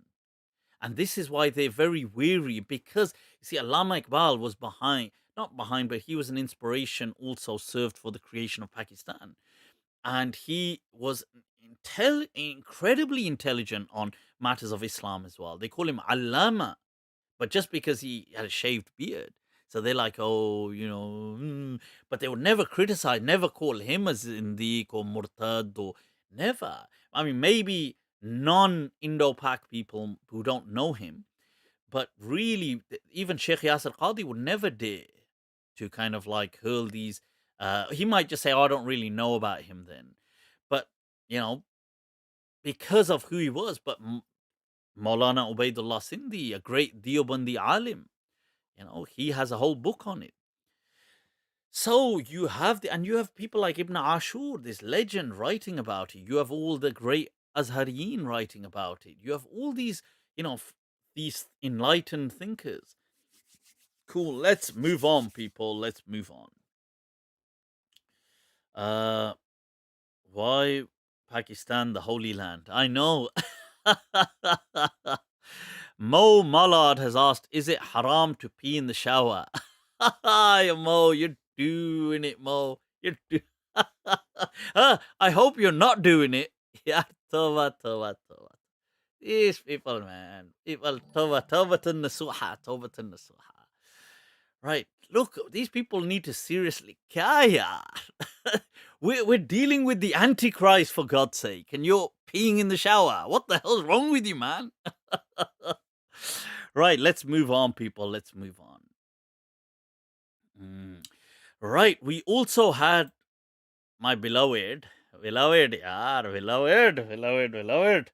Right, the beloved. I realized the beloved is upset, people. Baba Fariduddin Ganguteli is upset, yaar. Is this one not nice, man? And look at this. You're a Wahhabi, Akhi. You're a You're a Wahhabi. Wahhabi, man. Why, man? Why? This one. This is the sort of bullshit that Wahhabi would say. And don't wobble. Huh? Because what happens when you wobble? Tell me. Huh? You fall. When you wobble, you become a wobbler.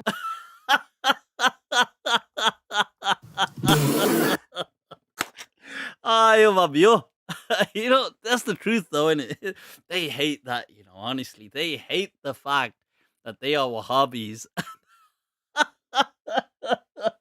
He gets so offended. He's like, Wahhabis, isn't it? Wahhabis. Damn, Wahhabis have got such a bad rep. And it's so true, though, but because, the Wahhabis are it's like a nutcase cult, isn't it? And, it's not our fault. Just stop, worshipping Muhammad ibn Abdul Wahhab, the nutcase, and and everything will be okay. But yeah, it's like, Wahhabi, and Wahhabis, of course, Wahhabi. It's like, well, listen, you Wahhabi, don't wobble then, innit, you wobblers. Us, man, wobblers are doing it, though. You guys are doing it, you're wobbling all. But anyway, so what have we got? Our beloved has done a whole video on my heresy, people. Where did I put it? Right, so there it is. There it is, right? So, I'm joined by my good friend Ali. Ali, right. So Assalamu this people, right? I have Abu to.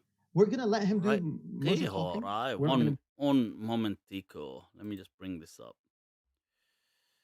Right. So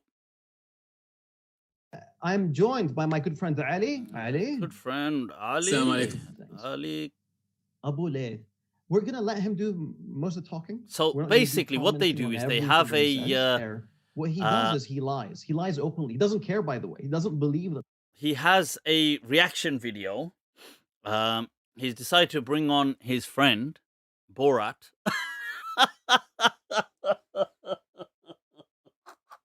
Hi, Borat. So Borat has joined Baba Farid Ganguteli, and what they've decided to do is like a reaction video about several of my opinions. Obviously, several things cut and pasted, distorted. I mean, it's not that, you see, it's not that I'm not saying those things, but they're distorting it in a context. Like they'll cut it short, they'll kind of show certain things, and then obviously misrepresent as well. So here, if we go back, we've got, there they are. Lying is haram. So, and the question about is lying haram, What I don't the know heck if am lying I? is haram, by the way. But lying, harming people is haram. Acha. That's I'm serious. He actually doesn't. So first of all, lying. Now this is there's only a few things I'm going to comment on. Now this is just a very brief, summarized version. Now I've got a whole video explaining this. Now they're not, just because they believe that to state something as it doesn't correlate with reality means God must burn you in hell is stupid. Like if I said now I'm drinking water and I said I'm drinking Pepsi. And I said, yeah, somebody asked me, oh, you drinking something? I said, yeah, I'm drinking Pepsi. God's going to now burn me in hellfire. That's just dumb. But anyway. Believe lying is haram. But when he attributes it to someone, oh, wow. So like a classical sheikh says this. Yeah, you look it up. It's like a guy that he passed away a couple of decades ago that no one knows about. A zindiq like him. Nothing. You teasing. Let's take an right. Oh, sorry, man. Sorry, bhaiya. So look, they can't make up their mind. So on one occasion, what they say is Mufti Abu Layth comes up with the weirdest nonsense himself. On another occasion, they say, oh no, actually he does have a precedent. But and then they'll say, no, but that precedent person is also a zindiq.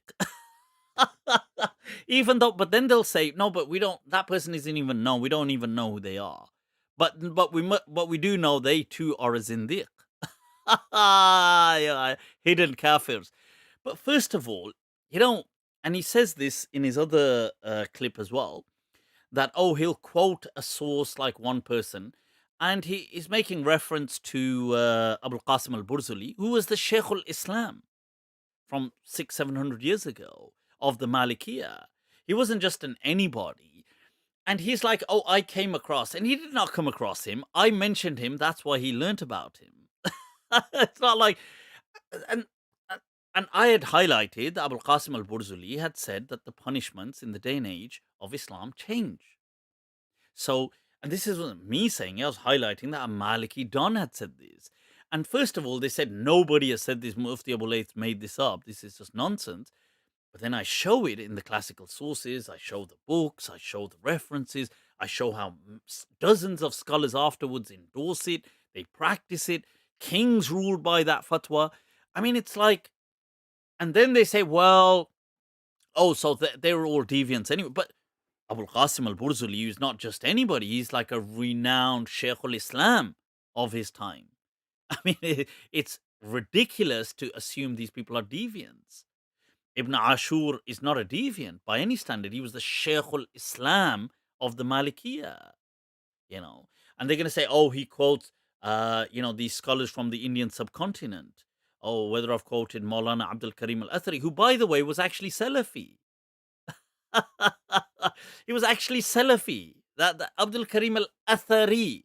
He's from the Ahlul Hadith of the Indian subcontinent, a student of in Maulana Inayatullah Wazirabadi, who was a contemporary of Amritsari, the great Ahlul Hadith scholar from Delhi and in that area. So you see that they were actually Ahlul Hadith scholars. They weren't even Maliki. But just because some of them use their voice of reason, they too must be Zindiqs. But okay. Or something like that. Let's. Oh, yeah. Yeah, so we're back. Did Nuh alayhi salam? So basically, that's the number in the Old Testament, right? That means that the writers of the Old Testament got it wrong. Okay, that means, and we copied, yani. And the Ayo Borat, tu na rahi jaya.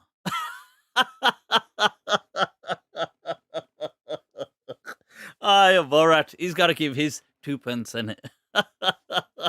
Because, in our kingdom, right, this one, so look how they're twisting this. I had highlighted, and I've got a whole video, and you can watch it, The Age of Noah. And I mentioned that this is a reference to very prehistoric calendars.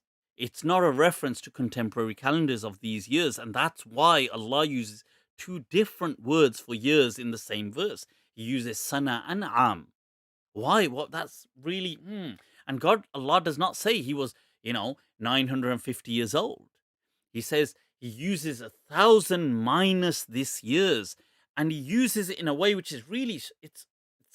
It's out of the ordinary. Allah could have just said, this was his age. And I mentioned that if you look at the ancient kingdoms of Sumer, the Sumerian kings, and you look at the ante-deluge counting system, I mean, you could just Google it. Just look into the Sumerian kings and their timelines.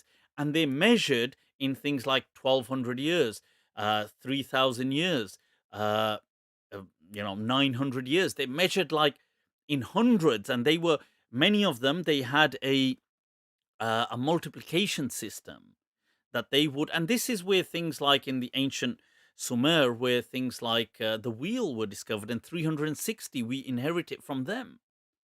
This whole, because they had this system where they times everything by 60. So that's how they did things. Now, obviously, around them there were other kingdoms too. It wasn't just always Sumer, and they had their own counting systems. And I mentioned that you see some remnants of that counting system in the old Jewish Bible, in the Old Testament. So in the Old Testament, when they're speaking of, not of Noah, so here he says, him and Borat say, Acha, so basically they got it wrong and the Quran copied them. They're not even speaking about the age of Noah. I mentioned that they give references. So if you watch my video, I'm speaking about timelines when they're referring to certain kings or ancient figures, not Noah, but they say things like, 600 years, 700 years, or they say like 400 years. And I said these are remnants that they inherited from that old system. So, and I was just giving an example that you still find traces of that old system being inherited. So here they say that they completely change what I'm saying. They're saying that, I'm alluding to the Jewish Bible got this wrong and mentioned that Noah lived for 950 years. I'm totally unaware that the Bible actually mentions anything like that. But they're saying that the Bible mentions it, and I'm saying the Quran copied it from there and got it wrong. Look, just completely misattributing why don't you just steal my arguments, bring my actual arguments and destroy them? Why are you saying things I'm not even saying and then destroying that? That's like such a cheap shot. Quran copied. The truth is, the nature of the Quran, whenever speaking about Jesus, is often vague and ambiguous. Is he in a What bath? many people have understood here is Borat. So Allah tells Ibrahim alayhi salam. And they bring this part as well about Abraham, and they find it obviously very difficult to believe. So you see, and the interesting thing is they don't even tackle my arguments. Because I mention in that, and I've got a whole clip that did about the birds and Abraham, and you can see it on YouTube, and I go into much detail, and I mention, look at the verse, فَصُرْهُنَّ إِلَيْكَ. How do you explain that then? They say, well, sur, because sur does mean to do that sound, like that sur sound that they do to lure birds in. And why is Allah saying ilayk, towards you? What does that mean then? And they say, no, sur. Do you know what they say? They say sur meant chop the head off. And it doesn't mean this in Arabic, but sur in a different language, I mentioned it in the video, whether it was Syriac or from Abyssinian, but in a certain language meant to cut. And Arabic here decided to borrow that. But okay, as bizarre, far-fetched as that sounds, let's say that's the case. فَقَطِّعْهُنَّ. Why does it say قَطِّعْهُنَّ إِلَيْكَ? Cut them towards you. What's this towards you then? And the actual verb meant to this surah, to this whole kind of this swar, sorry, this whole sound. And that's why it's used in the Quran as well about the Israelites, that they had this when they're trying to create this kaf, lahu suwar, it has this sound. Now, why? This is the actual Arabic verb. But you're saying no, here this Arabic verb doesn't mean what it means. Here it means reference to this foreign word, which is then Arabicizing and replacing this meaning. And even if it means that, why has Allah said towards you? They don't even tackle it. Why not tackle my actual points? Why say, oh, that's so dumb, yaar. That's so dumb. Why would Allah, he's saying that how do you bring the dead back to life? And why would Allah show him this? Why wouldn't Allah just bring the dead to life? Then in that case, why didn't Allah just bring a dead person to life? He's not asking, how do you bring dead birds back? He's saying, Tuhil Mota, how do you bring back the dead people to life? Why is God telling him to find birds? I mean, look, if you get a worm and you cut a worm in half, in some cases, they can actually wiggle off as two separate worms. Yeah, like, well, that's not a human being, doesn't work like a worm. So, if Abraham is asking about human being, كيف تحيي الموتى, which is the plural for humans, why is God telling him, oh, go get birds? Because that's not an appropriate. Why doesn't God say, look, yeah, let's go to a graveyard, right? Okay, that's a dead person. I brought him back to life. So Allah showing Ibrahim alayhi salam that, look, the way you see these birds that are so free. This is obviously, it was in its allegory, it was symbolic, but it also had great meaning that the birds represent utter freedom that man has always longed for, to soar in the skies. They're almost uncatchable. But yet, with this affinity, when you called them because you nurtured them, they came to you from a distance. And the souls have a much greater affinity to God. But yet they completely miss it. Oh, it's a miracle, and you chop the bird's head off, and then you bring the birds. This is how God. But then, look, if that's the case, how does that benefit us? Because that to us is just a story then. And we don't have a lesson to take away from that, because birds ain't going to come to life for us. How, because we have that question. Oh, why should we believe? Oh, well, too late. God ain't going to tell you. He told Abraham 4,000 years ago. Well, we weren't around 4,000 years ago. Oh, yeah, but, well, just tough. I mean, so according to that version, God decided to tell one person, Abraham, who was already a prophet, which, in all, as far as evidence goes, is really meaningless, because a prophet already believes in God. Hence, he's a prophet. He's already seen miracles. According to them, Abraham had already been burnt and saved by a fire, right? Because I've mentioned that the fire didn't burn him, because he wasn't thrown in the fire. It doesn't mention that he got thrown in the fire in the Quran. That's an assumption. It just mentions they lit a fire, but it says, but God saved him. But according to them, he's already been burnt, but saved. I mean, is that not miracle enough? I mean, what more do you want as a miracle? For, you've been saved whilst you're inside fire, you're alive, then you're saved from Nimrod's army, then you get away, and then all these other miracles. You have a child when you can't have a child, and then you build a Kaaba and you do all these things, and then you still say, I want to see how do you bring dead to life, and then God says, you know what, go get some birds and chop them up. I mean, to me, the message of affinity is a message that stands and resonates with all of mankind for all time. That you can even see it in your day-to-day lives, and in that bond that you have with other creation, with these creatures, that this creature that can't speak, this creature that can't communicate with you, right, can grow such an affinity to you that it would kind of renege on its own freedom and flock to you. You see in that a sign of the divine. That is a message for all of humanity. To say, well, Abraham just chopped up some birds and God miraculously brought them back to him and they were tweeting. And to me, then that's just a story.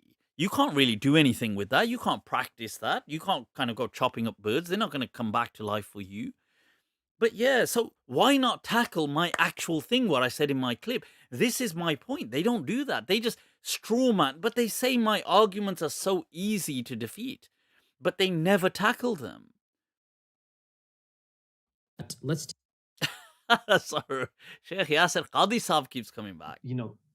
To see Allah subhanahu wa ta'ala bringing the dead something to life, yeah. Okay. So basically Ibrahim is ordered to nurture the birds, to train them. Yeah, just take pets. To put them on the mountains, and then to do this. And then they come to him. Unbelievable. That's it, man. That's it. Unbelievable. Yeah. You're unbelievable. I mean, seriously, like, why not just tackle my point? But okay. That's what I do all the time. When I'm pissed off at people, I just friggin' I like summon things from the sky at them. When I'm upset, It does like a wall. Quite astonishing. Shut up, man. Says that this is a natural phenomenon, and so they have an issue that I mentioned, that the miracles like the parting of the sea could have had a natural explanation. Now, what does that mean? Now, I mentioned it in my videos. I mentioned clearly that, look, it's not that Allah is not behind this. Obviously, Allah is behind it, but it has a natural explanation also. So, for example, if Allah is going to do something, it is done within the laws of nature.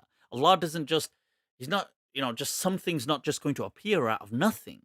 That's not how Allah operates in His creation. It's not, لَن تَجِدَ لِسُنَّةِ اللَّهِ تَبْدِيلًا. So when, a child is going to be born, there will be natural ways for it to be born. And when the Prophet said to them, why do you cross-pollinate? And they said, well, this is how we practice. And the Prophet said, well, that's strange. And they didn't. And the crops were poor. And the Prophet said, well, no, stick to your methods that you are familiar with in this world. Allah is not just going to just give them crops. They need to kind of sow the seeds and do the farming, and then it will happen. So when a sea is parted, was there a natural explanation for the parting? Or did God just say, well, we're just going to do it just like this? Or could there be a wind? Now, if they replied to my actual video, I explained that, look, why don't you read the actual book of Exodus, which is the story you're going by, which is in the book of Exodus, right? Because the Quran does not mention much details about all of these. Most of the details, 90%, 95% of all your details to this great Exodus are really just coming from the Bible, the book of Exodus. The Quran mentions it, but very tiny verses. It just repeats the similar verses in different places. You get an idea of this story, but the real detail to that story has been handed down to you by the Judeo-Christian tradition. So if you watch that tradition, if you read their books, they mention that there was a wind. It mentions in the Bible, if you go to Exodus, it mentions that the Lord blew with his nostril, and the sea did not just part. It mentions that it took the entire night, that he blew and blew and blew, and almost by morning, the sea had withdrawn. it mentions. Now, this Red Sea, I did highlight, according to several researchers, is most likely the Gulf of Aqaba. That does face certain strong winds at times. There have been, witness accounts where people have said that with certain gale forces, because at the Gulf of Aqaba, the way the Gulf is shaped, it does push back. Now, as you'll see, they'll say, well, let's take. My bad. This is documented. I've never seen this. Yeah, Borat goes, but I've never seen the Gulf of Aqaba retreating. Abio chache. Does that mean it didn't happen? Acha, I've never seen it. Acha, acha, acha. Your confidence. Qasam, wallahi. These people, Qasam said, they kill it, man. They kill it. I've never seen it happen. I'm pretty sure. I'm pretty sure if he. Shuf. Yeah, this is how dangerous this is. This is yeah. What he's saying is very problematic because هنا you're in front of a confrontation between الحق والباطل. Okay. Al-Batil is throwing out whatever, mercury, whatever he's saying. Okay? All right, so this is, they speak about this whole, the Moses thing. And once again, they don't even tackle what I say in my video. I actually mentioned in my video that the magicians were using these things. I mean, I don't get what the magicians were using tricks to make their sticks look like snakes, like make them move. And I mentioned that Mufassirin mention that they may have been using things like zibaq and this kind of stuff because it reacts with the light. And I mentioned that that was what the Mufassirin were doing. And I mentioned that Moses exposes their magic. فَبَطَلَ مَا يَأْفِكُونَ, that it got exposed. And I actually mentioned in my clip that it would be absurd if Moses turned his thing into a snake. It would have just been topping magic with magic. To the perceiver, to the person, the observer, they would just see them doing magic, and they would just see Moses with a better magic, and that would be absurd because you're just reinforcing the message of magic. I've also said in later times, since I do find some strength in the theory that Moses was Akhenaten, in which case him throwing that snake. Would be him throwing his staff was the royal scepter because it had the kind of it had the snake at its head, the kind of the emblem, and this was only carried by the royal pharaohs, and it was symbolic. Not only did he expose their magic, but when he threw his scepter, it showed who he actually was. He was a rightful heir to this kingdom, and he was a person of authority. That's also a very fascinating take on this. But the point is, they once again miss. So al-Haqq, okay, al-Haqq subhanahu wa ta'ala wants to freaking obliterate this battle. Right. So, like he's gonna one up them with another magician trick. Right. And you see, that's actually my point, and they're just using my point and kind of mirroring it to me, which doesn't even make any sense. Right. That's the same trick. It's the same trick. Yeah, nothing new. Like if I was the magician, if I was the magician, he'd be like, oh man, like he friggin' got the mercury. That's what. Oh man, he got the mercury. No man, if I was the you see, but that just proves my point. That's exactly what I'm saying. That if he just upped one on them, it would just be the same magic. Yeah. Been there, done that. That where they go off takes place whilst they're asleep. And this was about the It's not dream. something I'll they kind of skim actually through do. some of this. So He mentions about keep the bullshit the in. dream of Moses. They find that. And that is how Allah brings things to life. And this was an example where they As many of the mention Mufassirin, about people like, the verse in Surah Baqarah, which I've highlighted. I've got a whole explanation about when they asked to go sacrifice a certain cow, that the verse does not say that the dead person was brought back to life, but Allah does say that this is how He grants life. Now, I said that, and I've got a detailed video saying this is where people misunderstood the verse. I also do mention the verse of Qisas, which is about a nafsu bin nafs, that you take life for life. And I mentioned, and Allah says that in it is life. Fi hayatul lakum. That there is life for you. Now one would say, well, how is there life in killing? And Allah, the explanation was that, you see, in that justice, you would save lives, because otherwise there would be bloodshed, because people would start fighting each other. So in this justice, as it's explained, where it was retaliation, where a person with the killer, the murderer, is executed, it was mentioned that actually saved lives. Obviously, I've highlighted in my other clips of Abu Qasim al-Burzuli and the Maliki scholars that with the day and age, the rulings change. There is no capital punishment in later times. But in those times, this would have prevented tribal warfare. So when Allah says, oh, and that He gives life, He brings the dead to life, whether that's going to be in qisas, whether that's going to be in things like, the barren land, or whether that's going to be here in this example of the Israelites, where they were going to, because they found a dead body and they weren't sure. And so they were going to kind of, the kind of tribal, the different tribes were going to go to war with each other, that there was a ritual by which it was resolved. And this ritual is actually mentioned in the Jewish Bible and the Jewish literature. So I don't know why they didn't just tackle the actual point of refuting the actual Jewish literature on this issue of like getting the dead meat and tapping a dead body and doing it's actually in the Jewish literature, and they don't mention about things like they come back to life and stuff. So yes, you could say, the Jewish rituals, they are like, you could find some strange rituals, but why not refute the actual point? Sheikh Allama Abdul Karim al-Athari in his tafsir Urwatul Wuthqa and other people say this is the actual verse of the Quran describing Hudhud. And on several this is another thing. They don't tackle the actual point. Now, I did mention that, yes, Maulana Abdul Karim al-Athari and other people have highlighted that Tayr, I do mention two different things. I say that where it says Mantiqut Tayr, right, that this was like whispering. And I do highlight that some scholars have said that about having this kind of, about his Tayr, because there's other verses where it mentions Tayr, that this could have referred to like an intelligentsia kind of thing.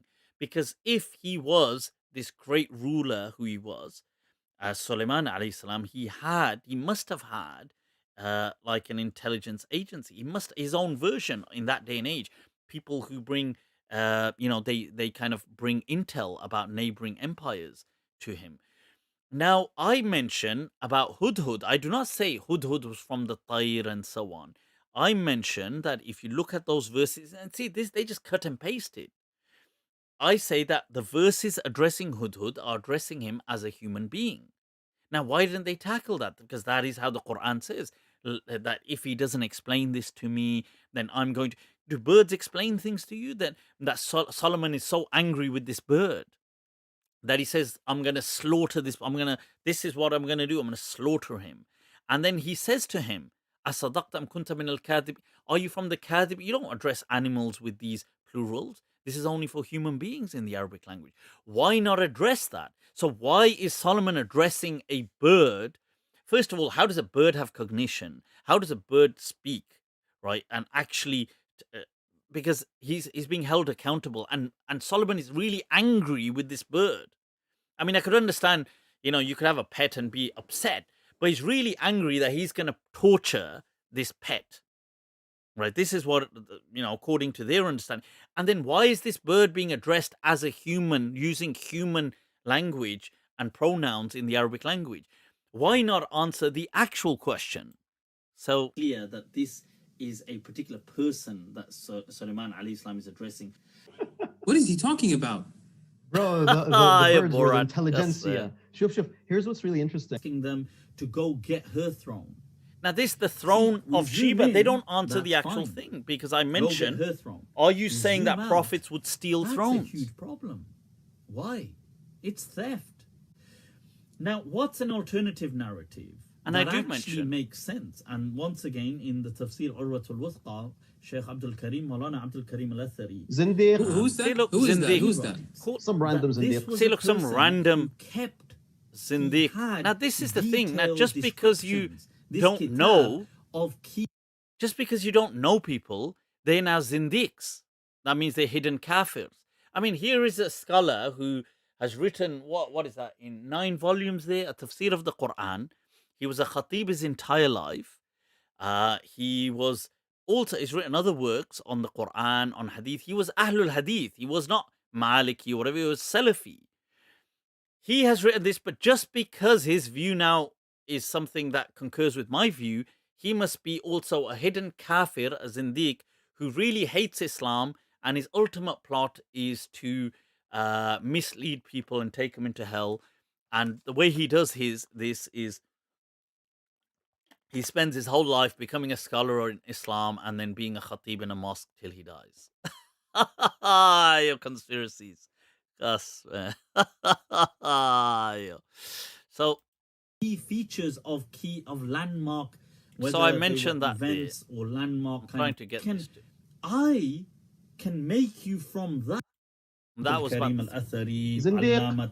There he is again. And these people said that it was a natural birth. They say, you want us to speak to this boy? He was just debating you a few seconds ago. And this, once again, they don't tackle the actual topic of Jesus. Because they're saying, well, why would the Quran say to address the boy when wasn't he just dealing with... I mentioned in my actual clip that they found it incredibly dishonoring and insulting that this boy was debating them. And he was getting one over them. Now, that doesn't mean just because, like, if a boy was really intelligent and he's being, let's say, somewhat cheeky, and it doesn't mean you will now say, oh, well, because you got one over me, I'm going to engage you. No, the high priests of Jerusalem would never have accepted that. So, once again, if only they tackle the actual, and I gave reference to, what was it, the Gospel of Luke, why not tackle the actual query? And now you want us to speak to a boy? It's a ridiculous interpretation. Absolutely no respect for the Quran. No respect for the Quran. No respect for truth. That's the thing. No respect for truth. No respect for what Allah subhanahu wa ta'ala wants you to believe and wants you to accept. No respect for truth. All that matters is, I want to provide a natural explanation of what's going on because I've never seen a kid. Oh, really? Can't you tell, eh? That's the point. It's the miracle. That's the point. You're Borat. Yes, runner up, huh? That's the point. I really like that, to try to give someone the benefit of the doubt. But there is no leeway here, man. This is insane. So I like how I bet who's asking for your doubt? For the benefit of the doubt. It's a flesh wound. Punctured him. And the guy's look, check this out about dead. Jesus. Take him down. And what the hell is this? You see, look, they're laughing that I said Jesus was put on a cross, and because it was the Sabbath and they only had half a day, he didn't actually die, because normally it took on average about 3 days to be successfully crucified. And so the Roman soldiers, according to the biblical version, they check by trying to see if his lung is punctured, and they take him down. Now, they find that absurd. And they say, I could understand an atheist or somebody saying, that's dumb, that's stories. But look at what they're saying. They're saying that's dumb, but what actually happened was a Roman soldier got sudden plastic surgery and was transfigured into Jesus to look like him, and Jesus suddenly looked like the soldier, and he flew into heaven, and the soldier, who's a Roman soldier, became, or was he Judas? He couldn't have been Judas. Judas kind of hangs himself in the garden. But so this soldier gets turned into Jesus, and he gets put on a cross, and he dies, and Jesus is living in the sky somewhere for the last 2,000 years. And you don't find that anything odd about that? Like, you find the fact that a Roman soldier, because he has to take down Jesus and it's too short, it's only a couple of hours he's been there, a few hours, and he ought to be there 3 days at least to die, he kind of puts a spear in his rib and thinks, yeah, he's dead, and that there couldn't have been some negligence in that act, or that God, that couldn't have still saved Jesus. He couldn't have still, but yet in turn, what God did is he zooms him up into heaven, like, hey, zaps him out. He transfigures a Roman a soldier to look like Jesus, turn into his exact doppelganger, and he gets crucified, although he could speak and say, well, guys, I'm actually this Roman soldier. But no, God takes away the power of speech. And you don't find that weird?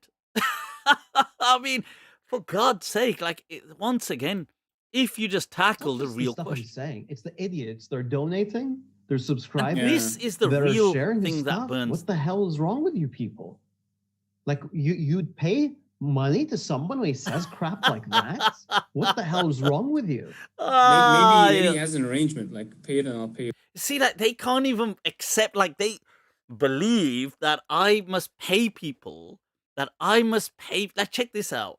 I must pay you guys money to super chat it back to me.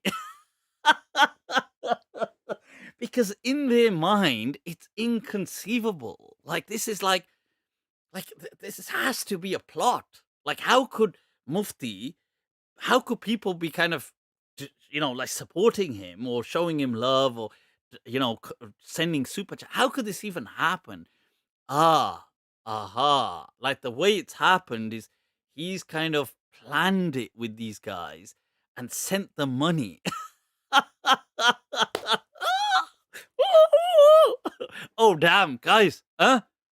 Those of you that didn't super chat, I want it back, yeah? Make sure you PayPal me back, all right? So, look at that. Now, somebody sends much love. Yeah, your love, seriously, it drowns me. But this is it. Now, Riz just sent a super chat. Much love for that. They're going to think, well, I must have obviously paid Riz. And Riz now has to pay me back. Or is it that you pay me and then I have to? I got to find out which way it is. So, you back later. Just maybe.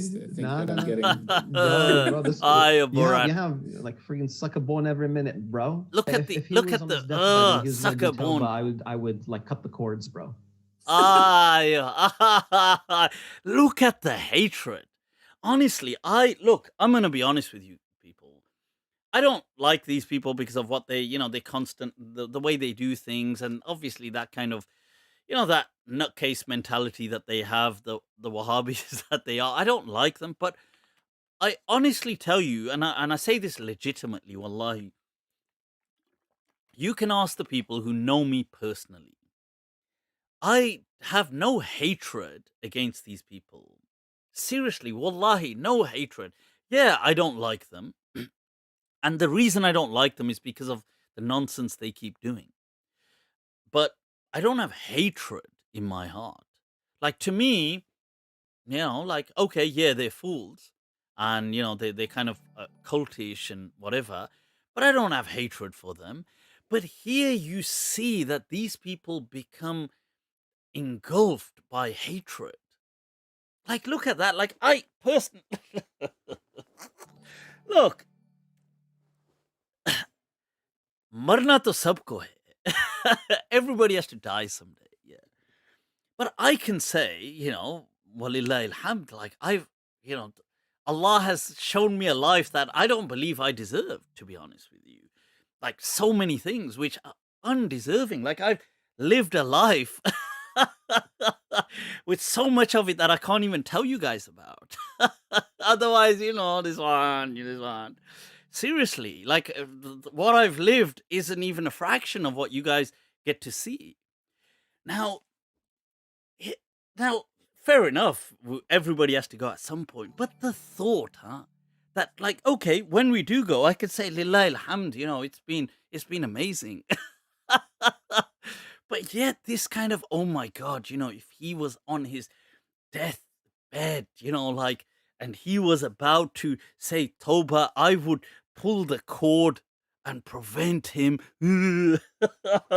Sorry. Lo siento. I would prevent him. Like, look how poisoned those souls have become. To even think like that. Like, I honestly, wallahi, I don't have any hatred for these people. Wallahi, I don't. Not for them, not for. Yeah, like in some, I have disappointment. And generally, I do have a dislike for these kind of people because of what they do and the harm, but not a hatred. Like, not on any human level. But it just goes to show, isn't it? That. But yeah, so.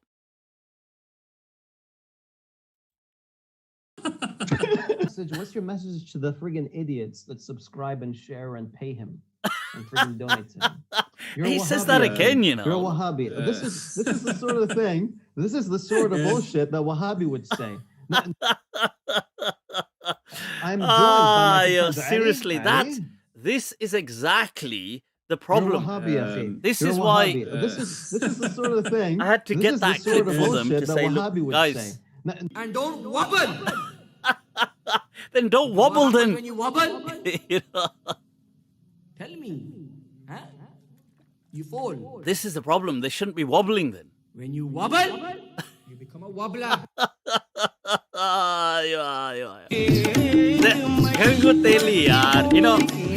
You know what? You know, wallahi, like, you know, the thing is that these people show their kind of class, isn't it, ultimately? But you know what, Ganguteli, seriously, and I'm being legit here.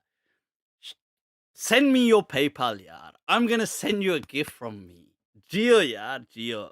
Mwah, Jio. What will you remember? Kya yaad karoge, yaar? Kisse pala para hai? That, look, honestly, I seriously will, man. Something to lighten your mood a little, man. From me, yaar. Mwah, Jio. But so yeah, I thought we had to, let's go over a bit of that fun and games, people. But just to respond, that I thought it's important to highlight that, look, if you want to tackle my arguments, tackle them, steel man them, tackle them for what I present, and then tear them up. I don't mind. I want you to tear them up. I invite these people. Look, I've invited Baba Farid. Come on, Mind Trap. Yaar, aiye, huzur. Come on, Mind Trap. Let's have a dialogue. Let's have a conversation. You ask me the questions, I'll ask you. Abhi kahe ko bhag rahe ho? You know, you go on about Bukhari. Why don't we have the discussion, man? Discussion.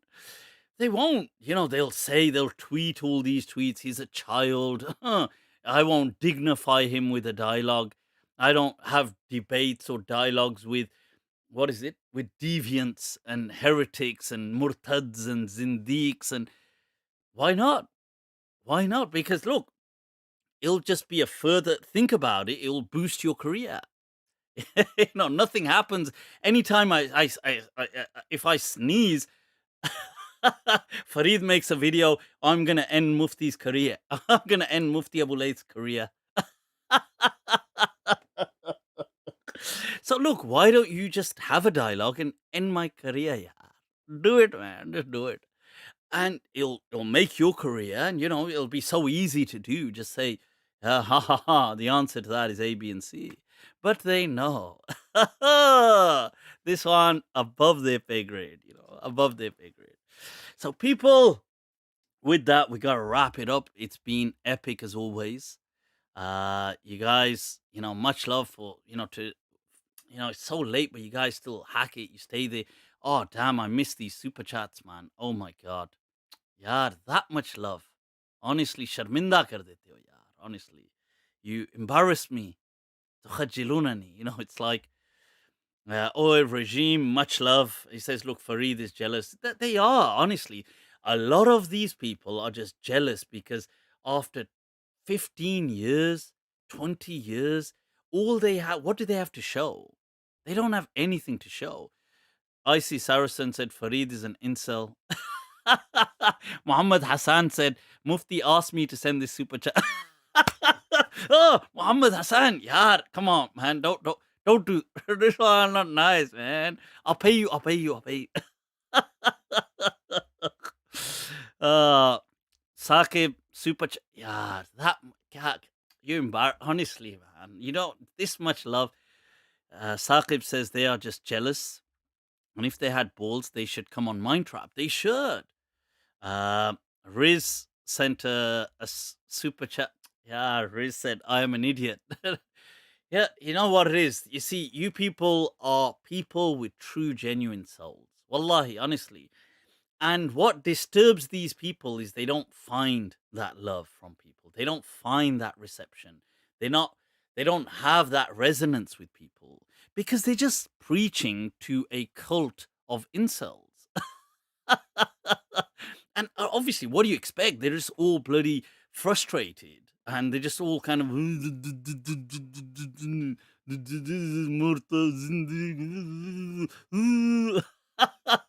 calling us wobblers. Why wobblers, isn't it? Exactly. Why are you wobblers? That's the question. Don't wobble, man. Don't wobble. So, people, we gotta wrap this up, man. Much love to all of you, honestly. And we've just gone on so so long. We will get in a session before Ramadan. It's right around the corner. The gyms are also opening up. I will discuss some of the fatwa to do with Ramadan as well. You know, about what's wrong with incels. There's nothing wrong with incels. Then I'm just saying these guys, they're the wrong type of incels. They're the super frustrated ones, you know, and frustration too much, yeah, too much. See, these people, it ends up like.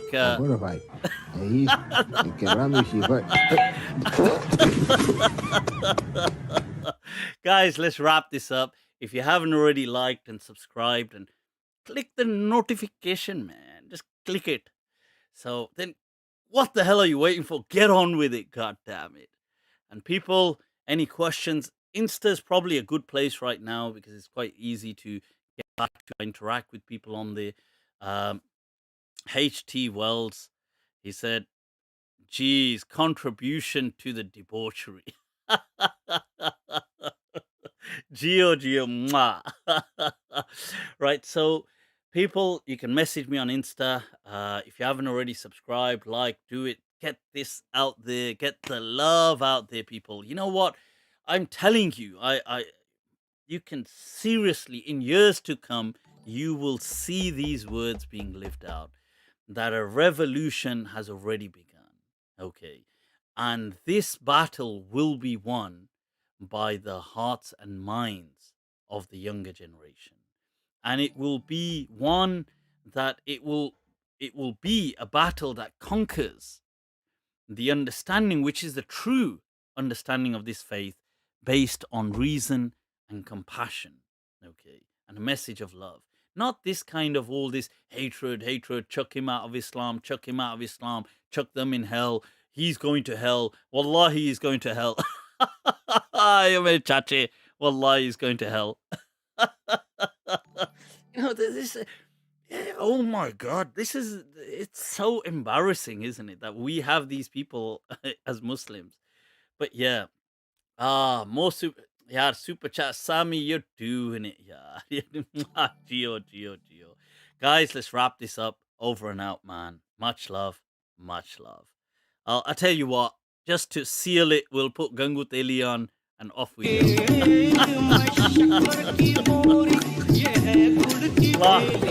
The one and only people. Yeah,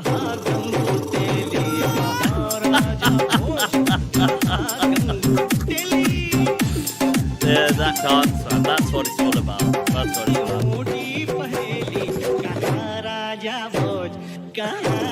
Over and out, folks. Over.